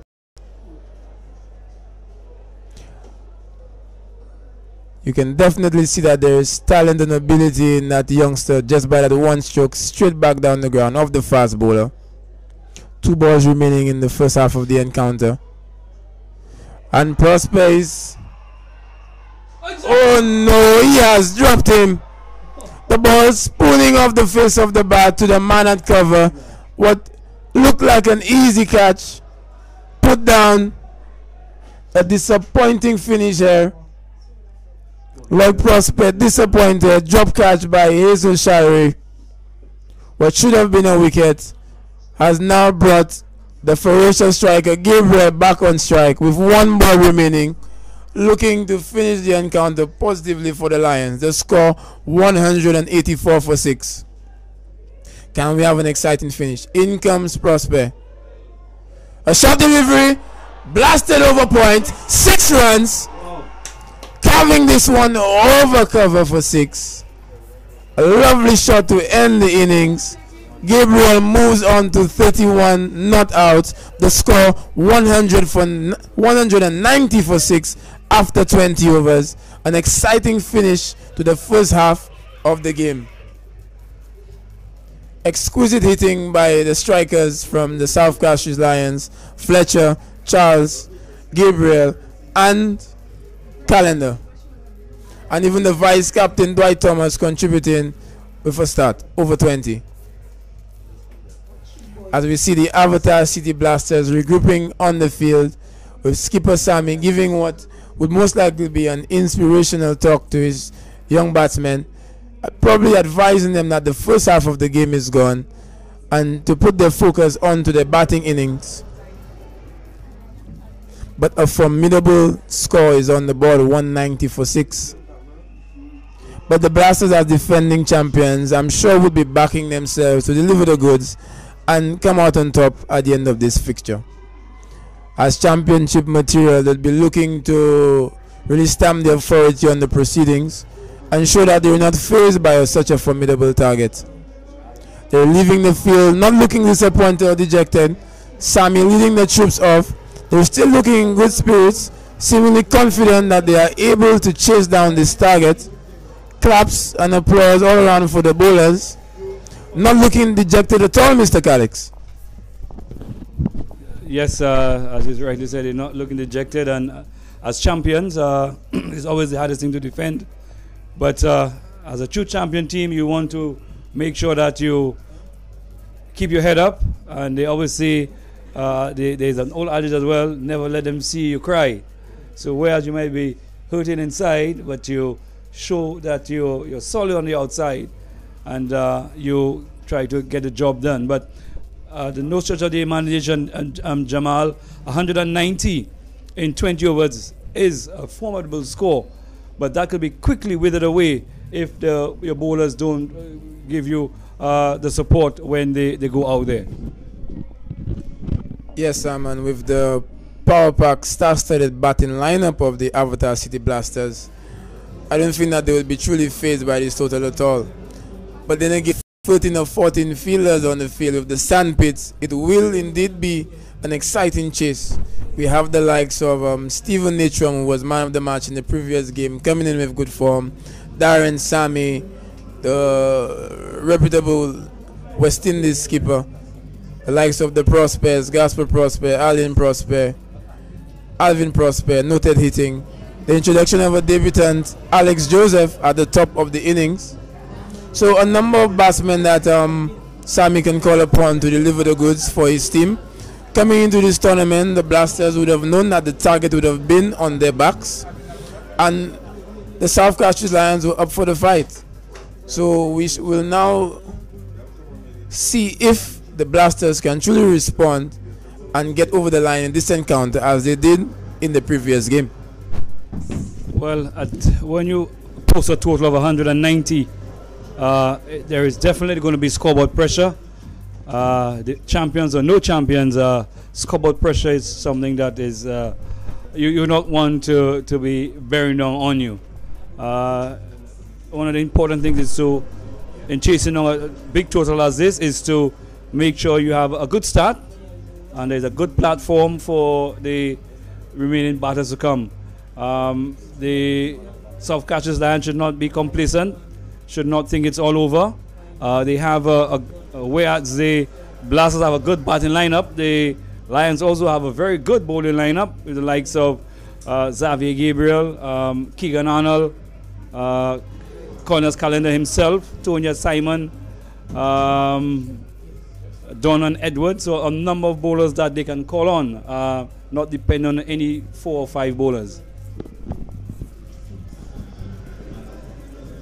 Yes, so a keen contest underway. We've seen the first half done as we see Andre Fletcher about to take up the wicket-keeping duties. We see the bowlers warming up to the task. In the ranks, as Mr. Calix mentioned, we have Donan Edwards, a leg spin bowler of noted quality, has been on the St. Lucia national senior team for a number of years, has represented the Windward Islands at under 15 and under 19 level, and is on the radar for Windward Island selection, having done well for St. Lucia over a number of years. So I think that he, in the spin department, would be the trump card. But we also have young Keegan Arnold, a left-arm spinner of notoriety as well, a former Windward Islands under 15 captain, but has really grown into the senior ranks, and will be looking to stamp his authority, make his mark on this tournament.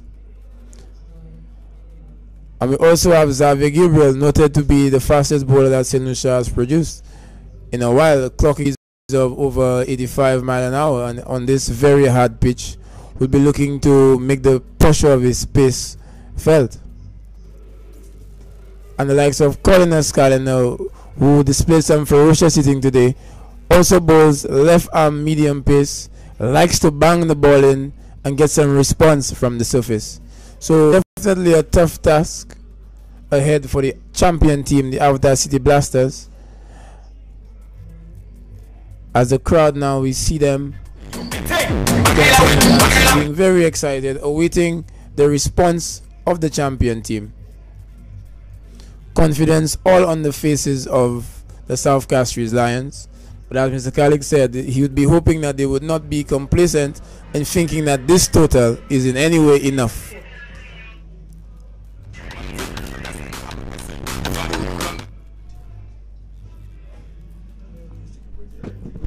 So as we leave you at the break, South Castries Lions just completing their inning, 190 in their 20 overs, with Fletcher, Johnson Charles, Dwight Thomas, Colin Calendar, and Xavier Gabriel, all making significant contributions. But as the scorers do the tallying, we'll take a break and we'll be back in the next minute.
Stadium, where the defending champions Avatar City Blasters will be replying. Need 191 for victory.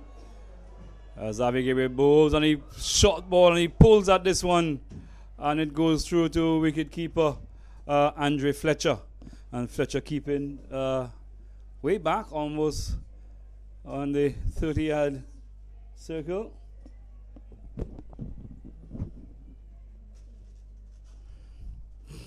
So Xavier Gabriel, who had a swashbuckling 31, he ran away from us at the player's end, bowling to Prosper.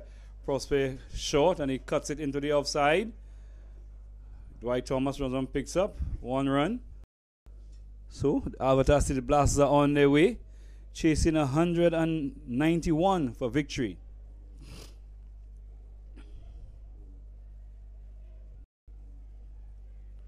Xavier Gabriel opening up for the Lions from the Players Pavilion end, like he did last evening. And he'll be bowling to Alex Joseph, who was come into the squad this game for the injured Jamal James. As Xavier Gabriel bowls short, and my goodness, and he had to get out of the way quickly there. This one was a short delivery, short rising delivery there from Xavier Gabriel. And we know Gabriel can really crank it up when he makes up his mind.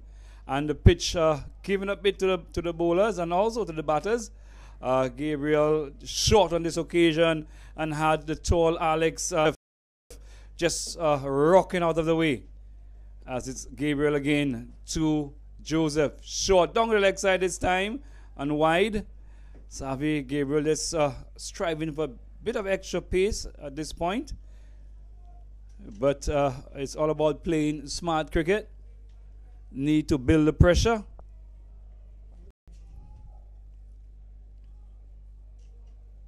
So Don Edward just had a quick word with him.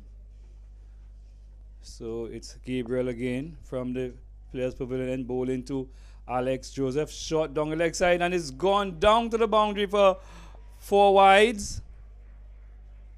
This one was down the leg side, and keeper Fletcher couldn't get around in time. Xavier gave it a bit on the loose side this time. Xavier Gabriel just getting a little carried away there. Needs to stick to the plan, whatever it is. I'm sure the coach would have said to him, let's attack the stumps. And he runs in again to down the leg side. He goes again, and it's another wide. So the score moves on to 6 to 8. 8 without loss. As Gabriel will be going round the wicket this time. Gabriel, I think somebody should be at least having a little chat to him, just say to him, that's just the first over. Just keep calm and attack the stumps. So it's Gabriel round the wicket, bowling to Alex Joseph. This time, again, it was short, all about the rib. And the batsmen are querying whether it touched the flicked something on its way. So Xavier Gabriel pretty close there to be calling a wide there. But from our vantage point, the umpire is in a better position, as it's Xavier Gabriel bowling to Joseph, and this time it's down the leg side, and it might be for a run out there, wide, and they scamper through for a single. So Gabriel just losing the plot there a bit. Really no pressure. 190 for 6. That's what the Lions made.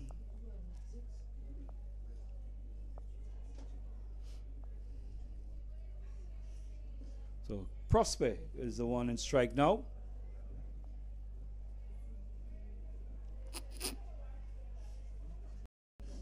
He's back over the wicket and he's bowling to Gasper Prosper.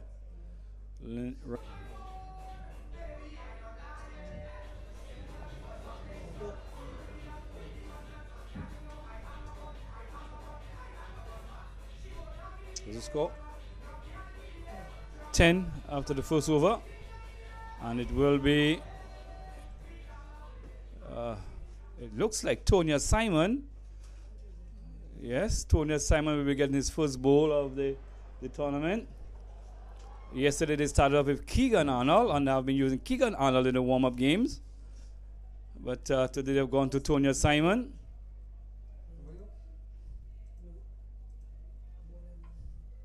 So I'm thinking with the two left-handers at the crease, skipper Johnson Charles thinking that he will have the bowler, the ball going away from the bat. So Andre Fletcher is in the lineup. He's doing duties behind the stump. He and Johnson Charles put on 72 for the first wicket in quick time. And they both departed in quick time, successive deliveries. As is Tony Simon round the wicket, is bowling to Gaspar Prosper. And Prosper hits it in. There might be a run out. And he's run out. He is run out. Yes. A good piece of fielding there by Dwight Thomas in the cover region. We saw Gaspar Prosper just dabbing it out into the offside and took off for the single. And Dwight Thomas picking up and throwing an arm to the keeper. And Alex Joseph not making good his ground. And the Avatar City Blasters are in trouble losing their first wicket via the run out route. Alex Joseph run out. So it's 10 for 1. And the new batsman is Stephen Natram. Natram now currently in the St. Lucia national team. Just came off the Winter Islands Senior Tournament.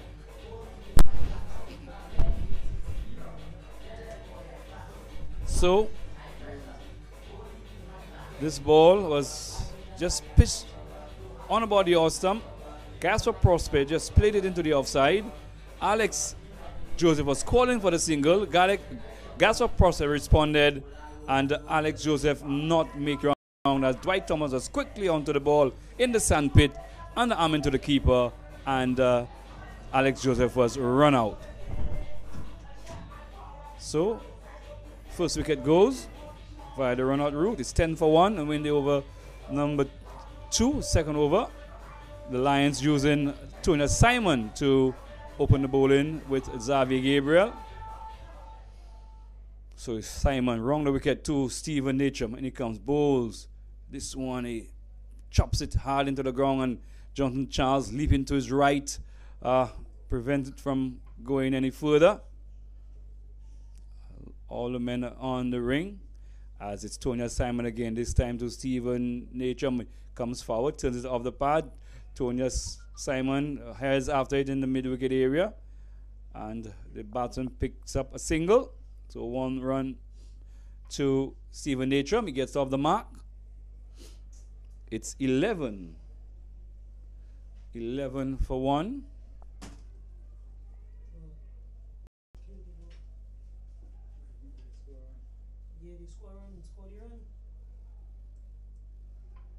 It's 12 for 1. And this one goes down to, he edges it down to, place it down to, off the pads. It goes down to the man at fine leg, Xavier Gabriel. He runs around, picks up, leg by. 13 for 1.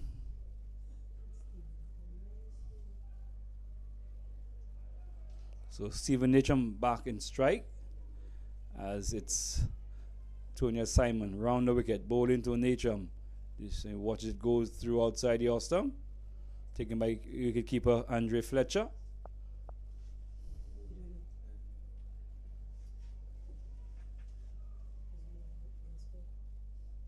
And comes to this one, he turns it off the pads down to straight mid wicket, where the bowler runs around himself and picks up at the end of the over. 3 runs from the over. Pretty tight over from Tonya Simon, and normally bowls a decent off spin. Hasn't been used much in the T20 format for the Lions. Today he is put in the role to open with Xavier Gabriel. Gabriel will be bowling over number 2. Let's hope, he's hoping that he will have a better second over. He went for 10 of the first over. A number of wides. So he just needs to settle down. And he'll be bowling to Gasper Prosper. He comes in, bowls to Prosper short. And Prosper tries to swing this one around. Hit just above the thigh. And we know Gasper Prosper, better known in his earlier days as a happy hooker. He's not going to back down. And Xavier Gabriel will be testing him.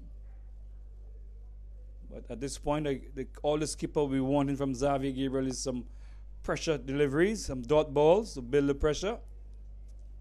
As he comes in, bowls to Prosper, and he swings this one, and he's going to be caught. Yes, he's caught!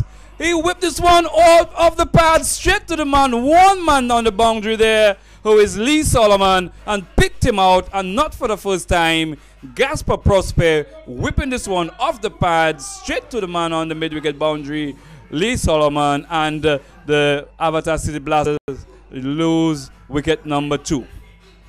And the new batsman coming in is Hazel Shalry. Shalry being promoted in the order, it looks like. So the Lions on the prowl, taken 2 wickets so far. Just in the back of Gasper Prosper. And as I said, not for the first time, Gasper Prosper picking up the only fielder on the boundary. This time it was Lee Solomon on the mid-wicket boundary. Flicked it off the pad straight to Lee Solomon on the boundary. And Lee Solomon took it gleefully. So it's 13 for 2. And the new batsman in is Hazel Shalry. Hazel Shalry. But he will be on strike because the batsman did not cross. It will be Gabriel to Shalry, and it just plays it off the pad there to the man in the circle behind square, like Sherlin Isidore. It looks like it came off the glove there, and they take a single. So Shalry is off the mark. It's 14 for 2.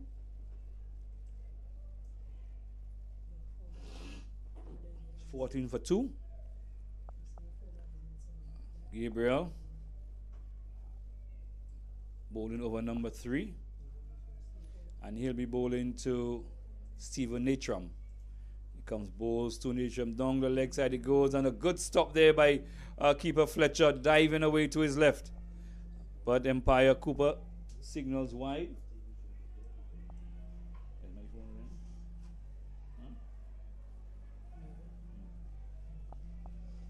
So Gabriel is a little wayward. Just needs to settle.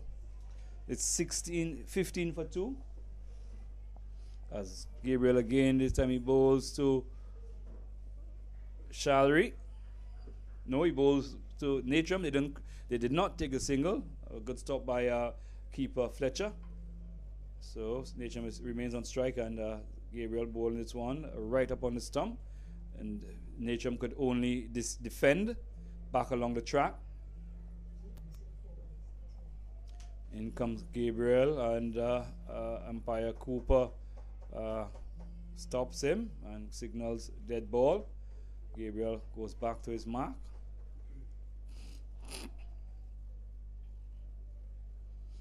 Gabriel again running away from the players' pavilion, and we bowl to Natram. Natram just turns this one off the leg and picks up a single. Shalry is looking for 2, but Natram is not interested.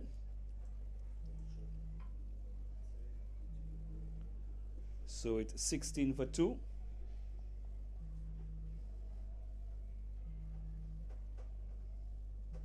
Certainly a contrast to the innings of the Lions, as Gabriel runs in and bowls to Shalry.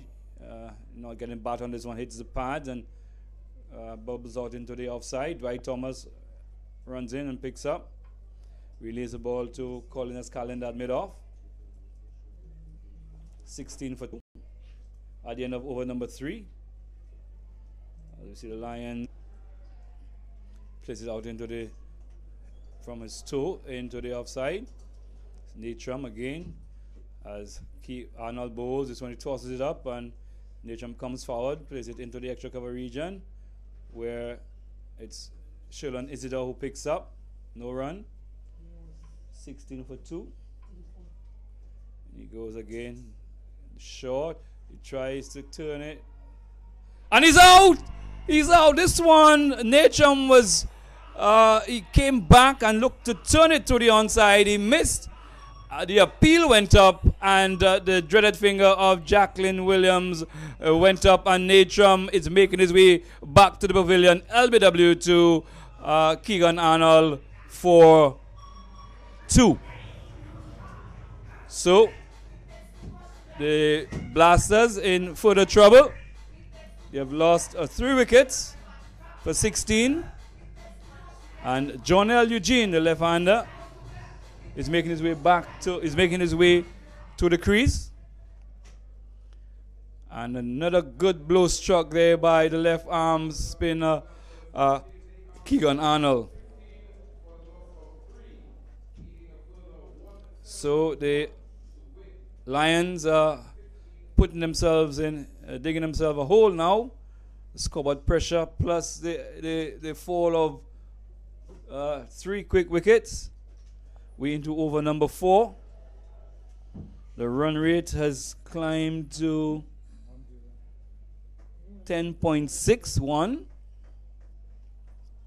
Still no alarm as yet, as it's Keegan Arnold bowling to Jonel Eugene. He tosses this one a bit drive, and he straight to Dwight Thomas and puts down what a difficult chance, but a good effort made by Dwight Thomas, because not the easiest feeling in the sandpit there.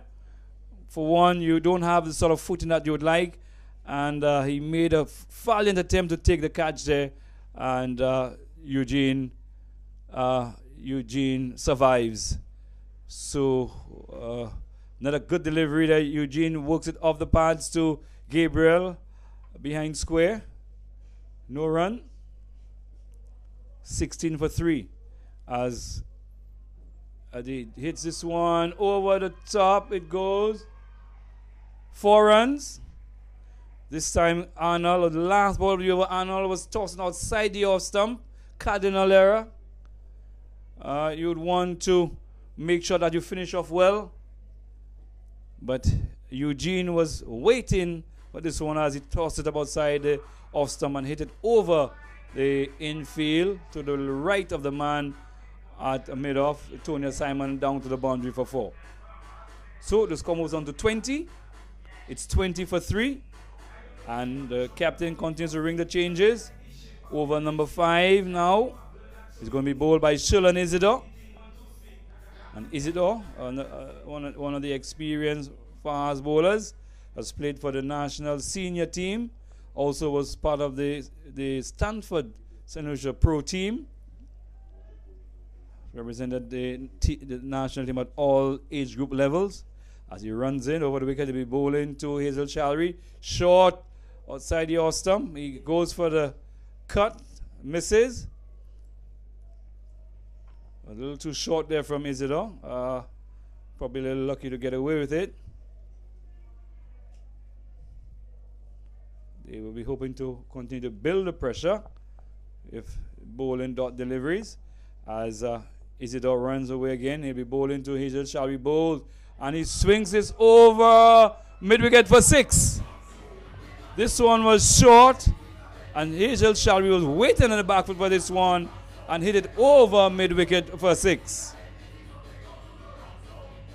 Takes the score on to 26. So Isidore will have to readjust his line there and length. Let's see if the captain will make any changes. No, he keeps the man square. And the keeper Fletcher is going to put some pressure on the batsman. He has come up to the stump now. 26 for 3. As Isidore runs into bowl to Shalry. Short and he hits it over. Mid wicket has gone for 6 more. 6 more there to Isidore. Isidore the bowler. Been hit for another 6. So captain is going to give some protection now. He's come up from the slip area. He's put the man back on the boundary. So Isidore needs to be a lot further up. Let's see if he can readjust. He comes in bowling to Shalry, bowls to Shalry, and he hits it straight down the ground. That's 6 more. 6 more runs to Isidore. 6 more runs off the bowling of Isidore as Captain Charles comes up to have a word with him. It's 38 for 3. 38 for 3. Isidore to Shalry. Comes in bowls. And this one he misses. Just trying to repeat. So dot ball. 38 for 3. We into over number 5. Run rate still required 10.09.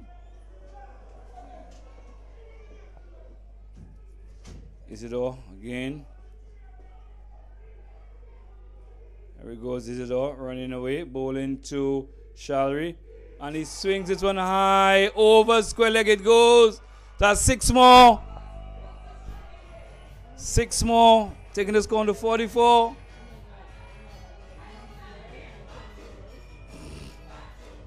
So at the end of over number 5, it's 44 for 3.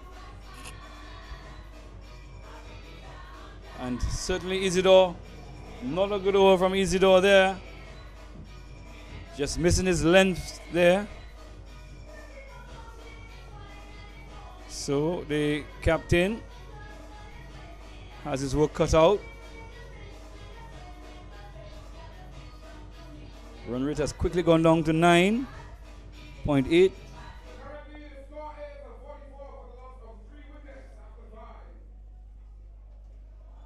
Okay, so it's going to be Keegan Arnold. See if he could bowl a decent over, bowl short, works it off the pads to Gabriel. No run.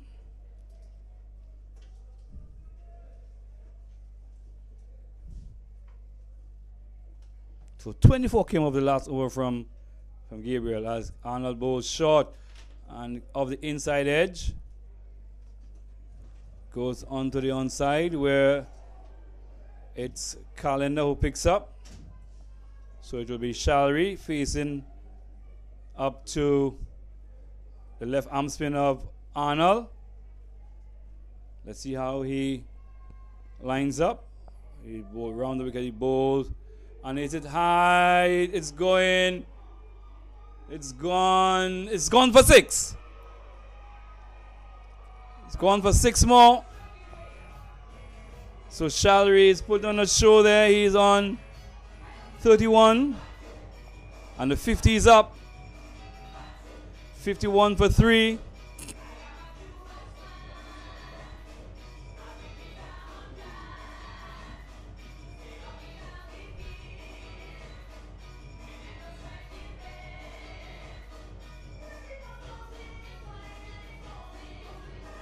So the pressure is put back onto the Lions.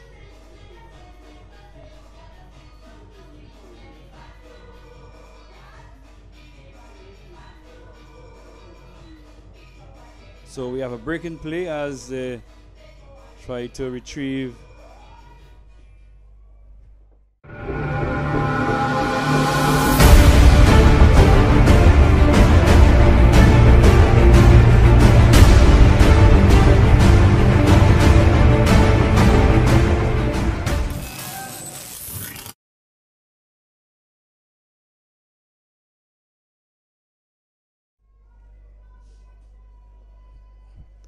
Shall reach 31 of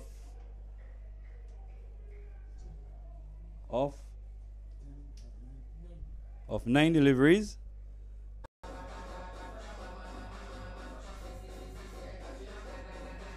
So Shalry's gone to 35. As it's Arnold again, he'll be bowling to this one. He hits it in the air. Falling short there. This one, it was short and he was trying to pull this one away. Yeah, a little annoyed with himself. Didn't make much contact there. Just spooned up into the air, but fell well short of the man running in from long on. So it's 56. And we're into over number 6. So power play will be ending after this over as Arnold bowls to Jonel Eugene and he hits it. And he's dropped him. Oh my goodness. This one went straight to the man on the long boundary there. It looks like Kester Shalmine and he put down a sitter. Puts down a sitter there. So one more run to the total.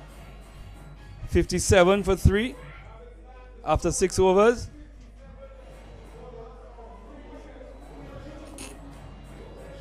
As we welcome back my comments colleague, Jamal James.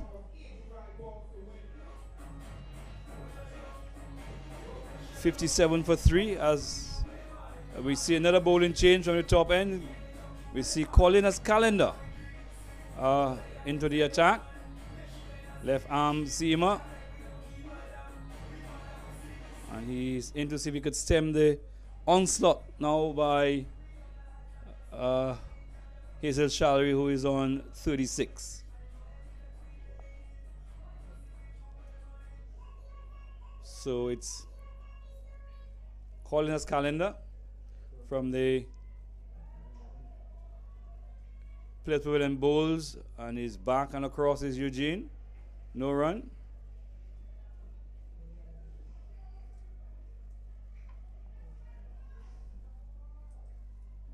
So calendar first over, his first over. Arnold has picked up 1 for 17 as calendar into Eugene. This one he fishes outside the off stump, beaten and kick taken by keeper Fletcher.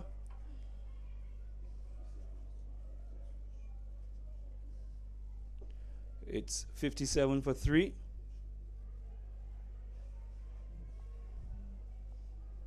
Still 134 runs required from 13 overs and 4 balls.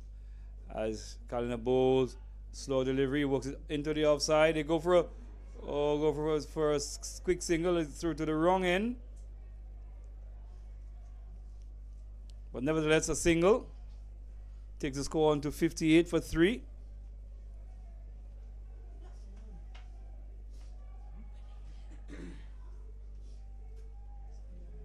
So calendar, he'll be bowling to the dangerous Hazel Shalry. With the field set there, he'll be looking to bowl more or less an off-stump line. Charles had extra cover. He's bringing a man at the square leg. There's a man behind square. Calendar is also pushing the man on the third man boundary to his right. As he's in the bowl to Hazel Shalry, bowls, and he swings at this one and missing this one, going away from him. Almost what we saw when Dylan John bowled Jamal. Yes, Calendar using the left arm angle to good effect. We saw a very exciting power play, Mr. Alex. 3 wickets falling and the introduction of Hazel Shalry adding some much needed impetus to the Avatar City Blasters innings. And Hazel Shalry having a wild swing again at Calendar. Not batting with the composure we saw from him in the power play. He seems to just be having a wild swing at Calendar. He'd be better advised to just keep his composure in his hitting, losing his shape there in playing these violent shots. In comes Calendar. Oh, this one there is hitting him on the pad, high up, beating him for pace. As we see the end of over number 7.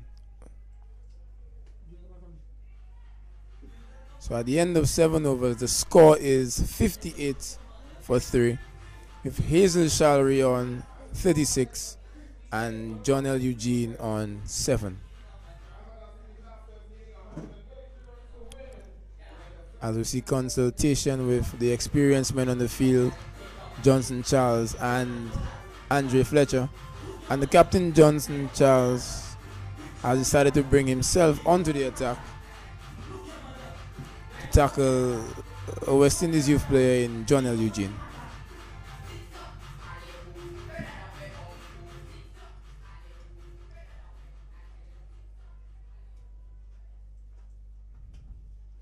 John L. Eugene offering a chance in the previous over, but not being taken by the South Castries Lions.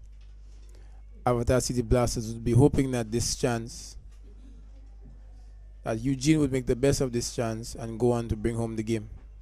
As we see Charles coming into him, he's backing across, he's whipping this one off his hip.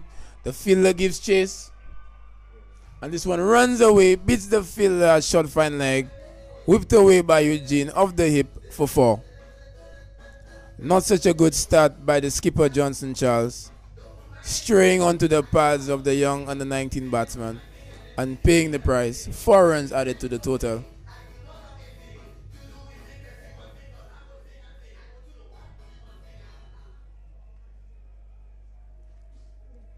As we see Charles again into young Eugene. And a lifting delivery, played well by Eugene on the back foot. Dropping this one on the leg side, neatly picked up there by Charles off his own bowling. So we can see here the obvious ploy from Charles to bang those deliveries in short. As the youngster then looks towards the leg side, in comes Charles. Another lifting delivery, unable to get the single, as Dwight Thomas, quick fielder, comes in to prevent it.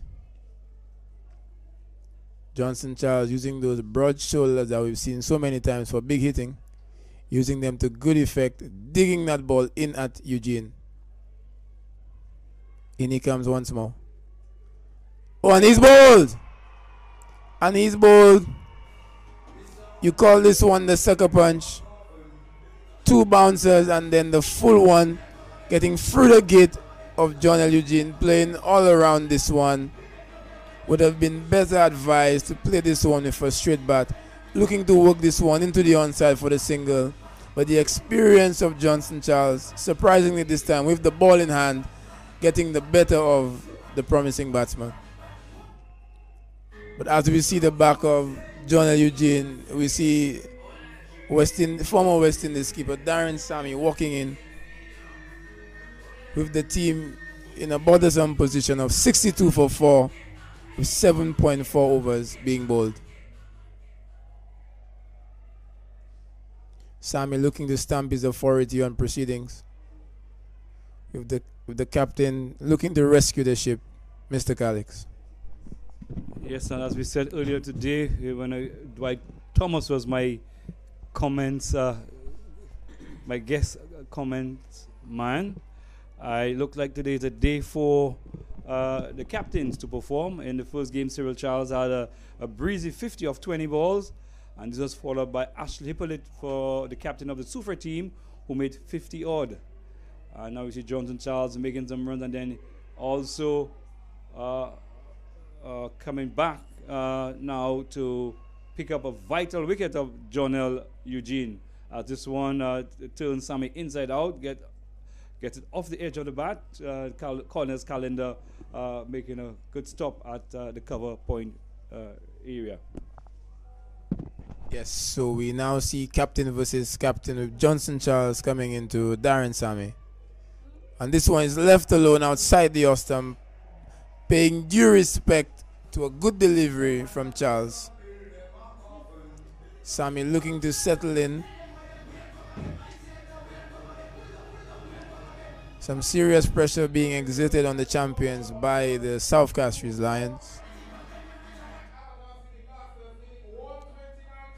But the Blasters would take some confidence from the last game, pulling out a victory from a difficult position. But this time, Mr. Calix, this situation looks even more difficult from the last.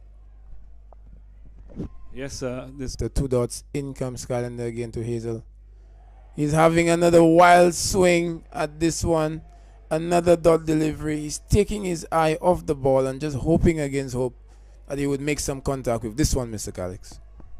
Yes, right now, Shalry is batting like he's in some sort of desperation. But Calendar, maybe, as we said earlier, maybe extra pace as he's in again. Bowls to Shalry. Full ball him! This one full to the stump, base of the stump, and Shalry goes. And Jamal, that was on the cards because, as you quite rightly said, he was not keeping his eye on the ball. He was just having a go. And this time, Calendar was full to the bat. He swung over it, and he was bowled. Yes, sir, Mr. Calix, always on the cards. He kept giving himself more and more and more room. And this time, Calendar going in for the kill. And we now see the back of Hazel Shalry making a decent contribution to his team, scoring a quick fire 46 runs. But his innings has come to an end as we now see Wade Clovis entering the crease to meet his skipper Darren Sammy. Now, Jamal, just a bit of information. Both Darren Sammy and Wade Clovis in the national competition, they represent South Castries, the South Castries district. So they're really and truly playing against their community team. Yes, sir, man, Mr. Calix. It is well said that familiarity breeds contempt. So we're hoping that this time representing the Blasters, that Sammy and Clovis can get the better of their usual teammates. As we see Calendar coming to Clovis. Oh, a very quick one onto the stump. Clovis's bat coming down late on this one. Calendar clearly has his tail up. He's been bowling well, delivering in the middle of a good spell. Has bowled his 11 deliveries and just conceding 1 run. In the middle of an amazing spell, actually, and has also picked up the last wicket. In he comes to Clovis. Full and straight. Dug out by Clovis. And that's the end of the over. 9 overs bowled, the score 62 for 5. The Blasters in a spot of bother, looking to skipper Darren Sammy for some inspiration, for some impetus into the innings, Mr. Calix. Yes, Jamal, well said. A lot will be on the shoulders of Captain Darren Sammy, and not for the first time. He has been called upon to perform a rescue act. But, you know, as we always say, law of averages always comes into play. And a lot will be resting on the shoulders of Darren Sammy here this evening to bring his team home to victory.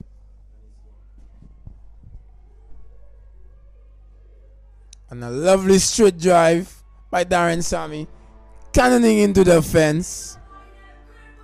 Johnson Charles being greeted in his second over with a lovely straight back drive from Sammy. So we see that Sammy now has decided to turn the pressure onto Johnson Charles as he attempts his rescue mission.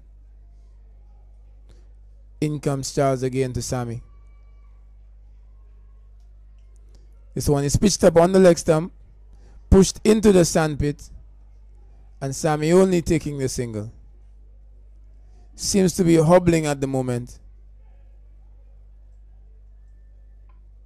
Yes, Sammy suffering from a recent spate of leg injuries. I think this time it's the hamstring. Was hobbling about from since the previous game, and the issue has not seemed to have been corrected. As we see Charles into Clovis. And it's well played, it's dapped down. to the third man region, and that's for using the pace on offer from Charles, cleverly guiding this one, bisecting the field, beating the quick fielder Dwight Thomas, and this one adds 4 to the total.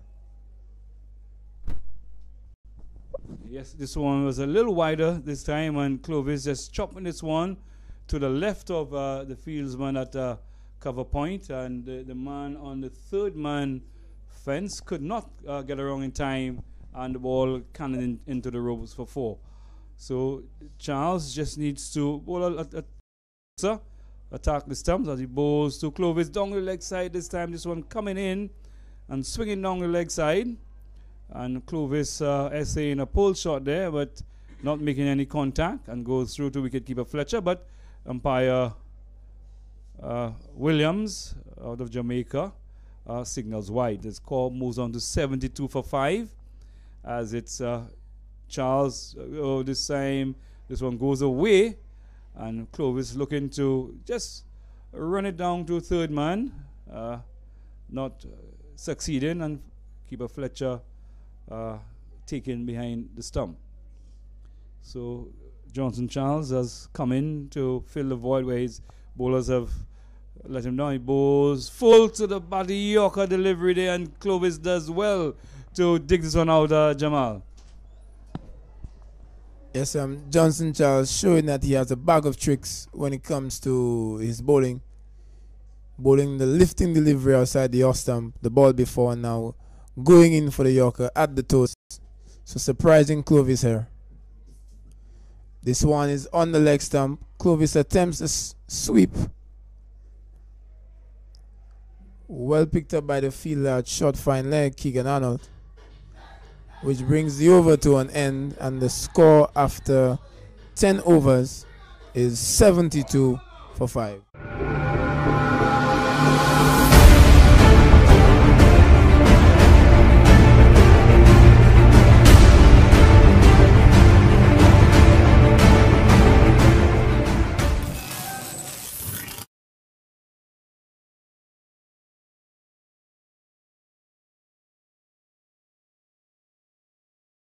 After we saw his ferocious power with the bat, we're seeing his craft and cunning abilities with the ball.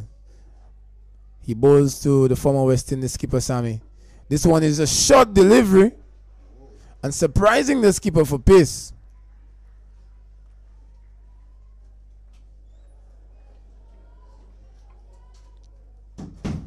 Earlier on, we saw the young bowler Dylan John bowling to the West Indies openers and not doing too well. In comes Calendar to the West Indies captain. Let's see how he fares.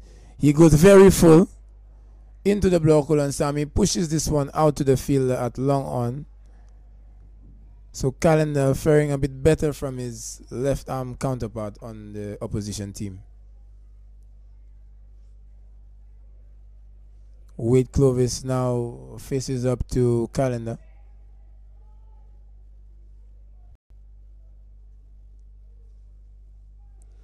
A shortish delivery outside the off stump, forcefully hit through the sandpit, slowing up fielder Dwight Thomas, makes a comfortable save.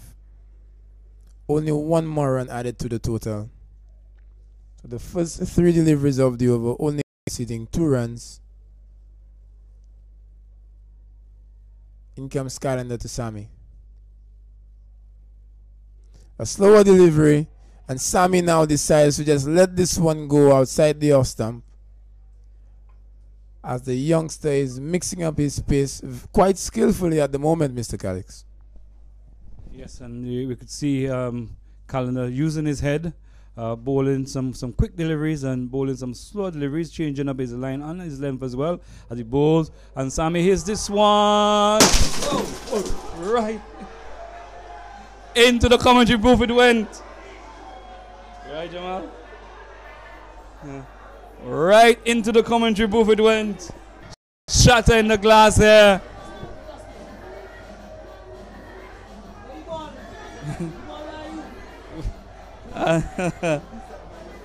Yes.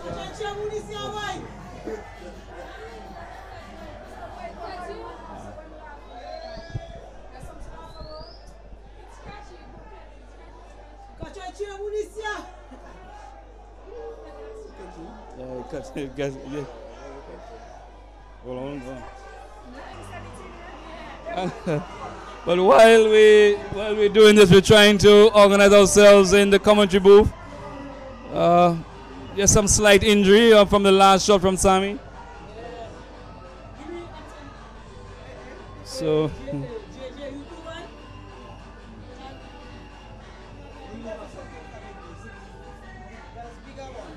So it's 81 for 6. Sammy makes his way back to the pavilion after hitting calendar for 6 right here into the commentary booth. Shatter in the glass.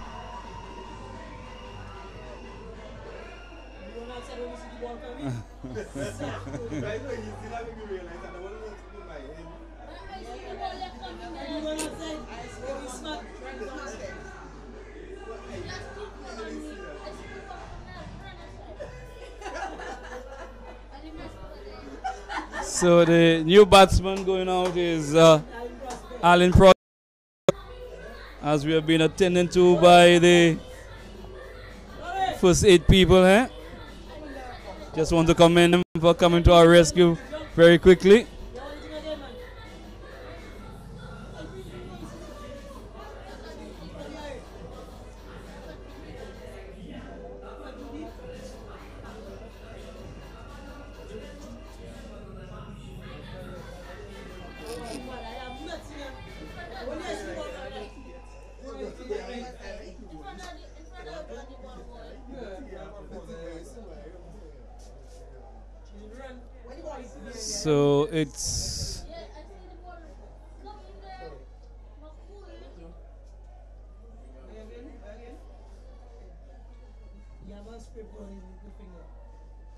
So it's who's taking up from the top end?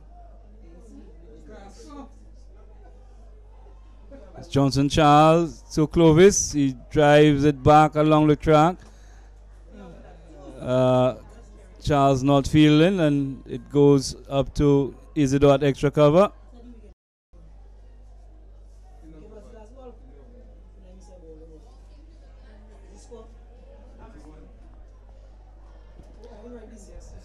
$81 for 6.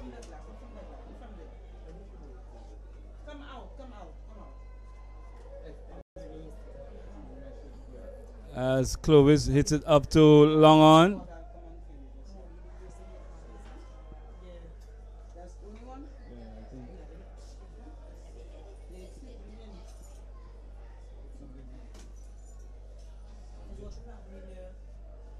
So it's 82 for 6.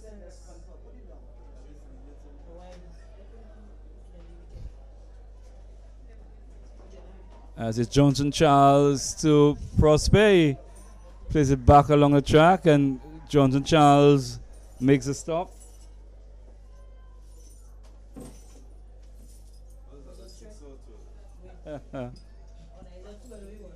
No, that one was a D. So it's Johnson Charles again, bowling to Prosper, and he drives this one down to long on. Body behind the ball, bubbles it, but good stop by Simon.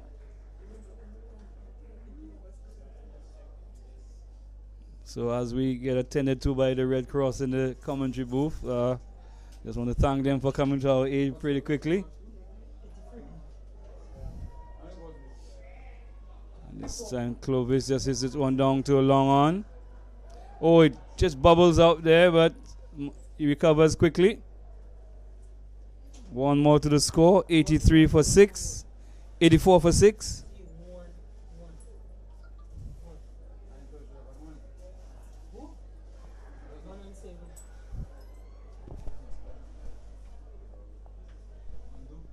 I guess that was the play of the day.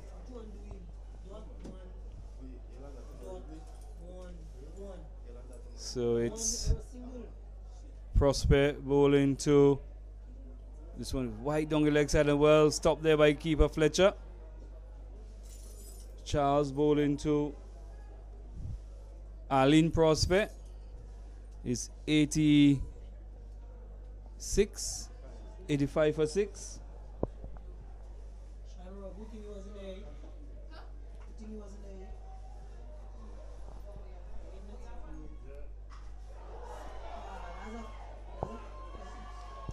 And this one is clobbered over long on for 6. Clobbered over long. This one, Charles, was into the leg stump. And Aline Prosper just hits it over long on. This one pitched in his arc. And 6 more runs, taking the score to 91.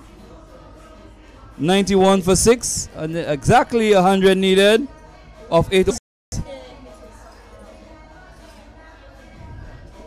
100 needed of exactly 8 overs.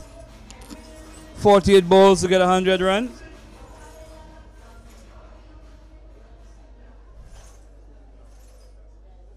And it will be Calendar to complete his 4th over.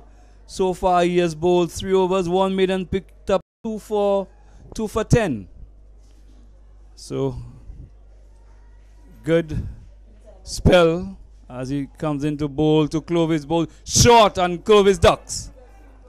And Empire Royal Cooper calls a wide. So Calendar bowling with a bit of steam here. Keegan Arnold, but the batsman run through for a single. 93 for 6. 93 for 6. Calendar just 3 balls into his 4th over.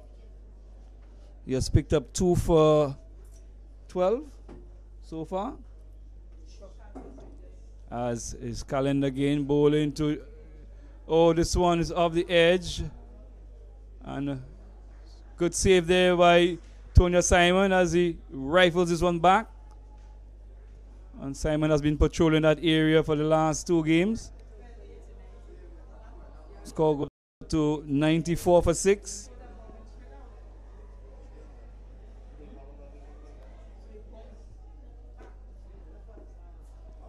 So it's Calendar into Clovis bowl. Clovis is on high. He's going to be out caught. Calendar's called for it. He drops it. My goodness. Calendar called for the ball and puts it down. A rare sight. Calendar dropping a catch. A rare sight. You don't see this often. And seemed to have done a little damage to his fingers there.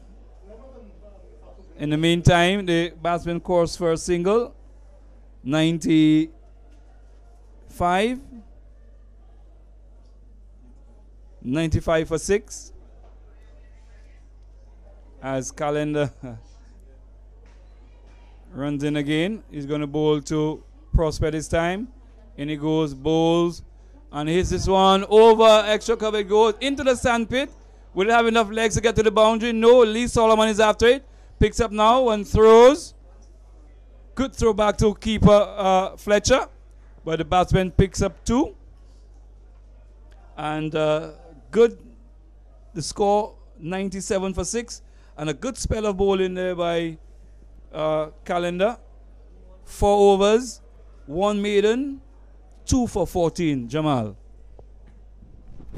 Yes, an exceptional spell by the national bowler, Colin Calendar, just elevated to national ranks. And we can see why. An exceptional fielder, a hard-hitting batsman, and a crafty left-arm seam bowler. A very rare sight, as Mr. Calix pointed out. Colin Calendar dropping a catch. But this one, high into the night sky, into the lights, a difficult chance. But someone of his quality, he would have backed himself to have taken that catch. We now see Johnson Charles into Clovis. Denied the single by some quick fielding of his own bowling. Charles keeping the bowling very tight into his flow over. He's conceded 24 runs thus far and has taken 1 wicket. But the Blasters well below the rate at the moment, chasing down a score of 191, are only 97 for 6 right now. And Clovis is hitting this one powerfully, but into the sandpit. Another sandpit. And they could only manage 1. Aline Prosper also known for his ferocious hitting, has Johnson Charles in his sights. Then this one, he's clean bowled. The South Castries Lions are roaring at the moment, pouncing all over the Avatar City Blasters, as they've lost another one, 98 for 7. Not a very good sight for the fans in the red. The back of Alain Prosper.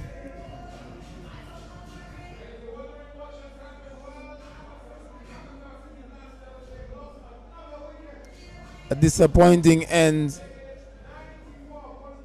to Prosper's innings. The shot was not on, trying to go straight over Charles's head. It didn't have the length. And he was also beaten for pace on this one. So some crafty bowling here by Johnson Charles. What many would deem an occasional bowler, but proving tonight is with the ball in hand. One Prosper replaces another. We see Alvin Prosper, also known for his ferocious hitting, in at the crease. Charles with 3 more balls remaining, looking to keep things quiet as a reputable hitter comes to the crease. A disappointing batting display for the Avatar City Blasters. No one has really stood up and risen to the occasion for them, for the champion team. Well, as they say, it's not over till it's over. They will be backing Alvin Prosper and Wade Clovis to deliver the goods.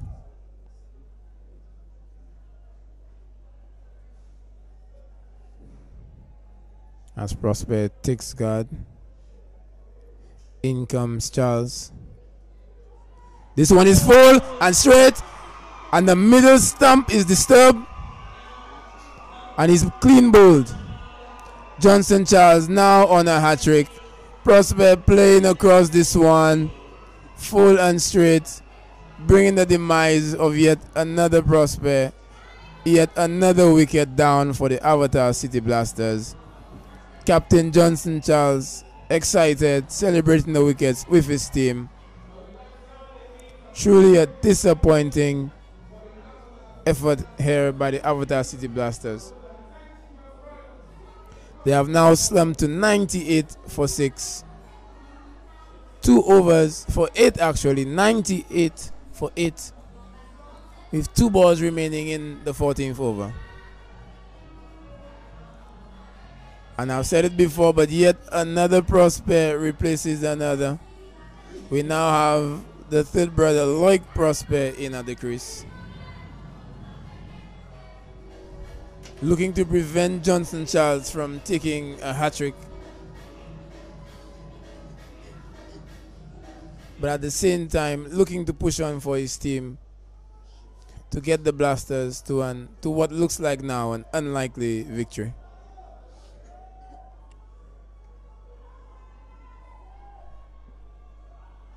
So Johnson Charles with Loic Prosper and the hat-trick in sight. Runs up to bold. Oh, this one is wide down the leg side. This has been a night for the captains. And Johnson Charles leading his team to what looks like a victory. The Blasters are 99 for 8 with 6 overs remaining, 2 wickets in hand, and a mammoth total to be chased. And Johnson Charles has introduced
Mic check. Right. We have come to the end of game number 5 of the SPLT20 2018 defending champions, the Avatar City Blasters, going down to the South Castries Lions by some 88 runs. So we call on the captain of the City Blasters, Darren Sammy. Yes, Darren, today was another difficult day for your team, and they were not able to pull themselves out of the deep hole which they dug themselves in. Yeah, congrats to South Castries. I think they played well. They deserve to win. My team didn't turn up today, so yeah, we have to win the next game and win it really well. Where you think it all went wrong? I think Johnson and Fletcher, you know, the start they had, you know, they set the tone. We took a long time to react to the attack they were putting on us. And yeah, but look, our batting has been letting us down. 2 games, we could barely score 119. So the batters have to pull up the socks. Well, you have a few days rest before your final game against the Monroe Credit Union Pioneers. We're not asking you to give away any secrets, but what do you think the coaches and the management will be working on? Look, cricket is simple. It's about scoring 1 more run than the opposition and restricting them to 1 more run, 1 less run than you. So our batters definitely have to come to the party. It's a must-win game from now on. Every game is a final for us if we have to defend our title. And yeah, a different venue maybe that will bring a different result for us. Well, all the best in your next game. Thank you very much. Well, that was Darren Sammy, captain of the Avatar City Blasters. We now call on Johnson Charles, the captain of the South Castries Lions. Well, Jono, as you know, winning becomes a habit. Another victory under your belt? Yeah, definitely. I think the guys played very well tonight. We had an all-round performance, bat, ball, and field. So it was a very good showing tonight, and we came out on top.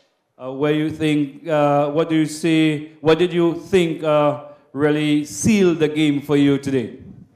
Definitely, we had a good start with me and Fletcher, and that gave us a very good partnership there. We had everything going. And with the bowling, we had a very good start as well. We picked up early wickets, and we picked up wickets at regular intervals. Well, you have 1 game to go. You have some rest in between. I'm sure the management will be working on some specifics, because despite the fact it was a successful game today, there is still room for improvement. Yes, definitely. We take it 1 game at a time, and you never want to relax too much. Last year, we didn't have any win. So this year we're looking to make a clean sweep. Okay, John. Well, you're also the man of the match for tonight's game. So we'll call on Shanro to make the presentation.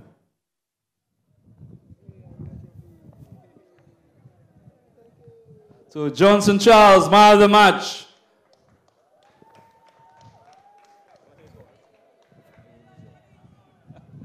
So that brings us to the end of the first leg here in Soufrière. We move to the Mabuya Valley, Larry Sue's playing field on Tuesday and Wednesday. Game starts off at 7 p.m. So see you in Mabuya Valley on Tuesday.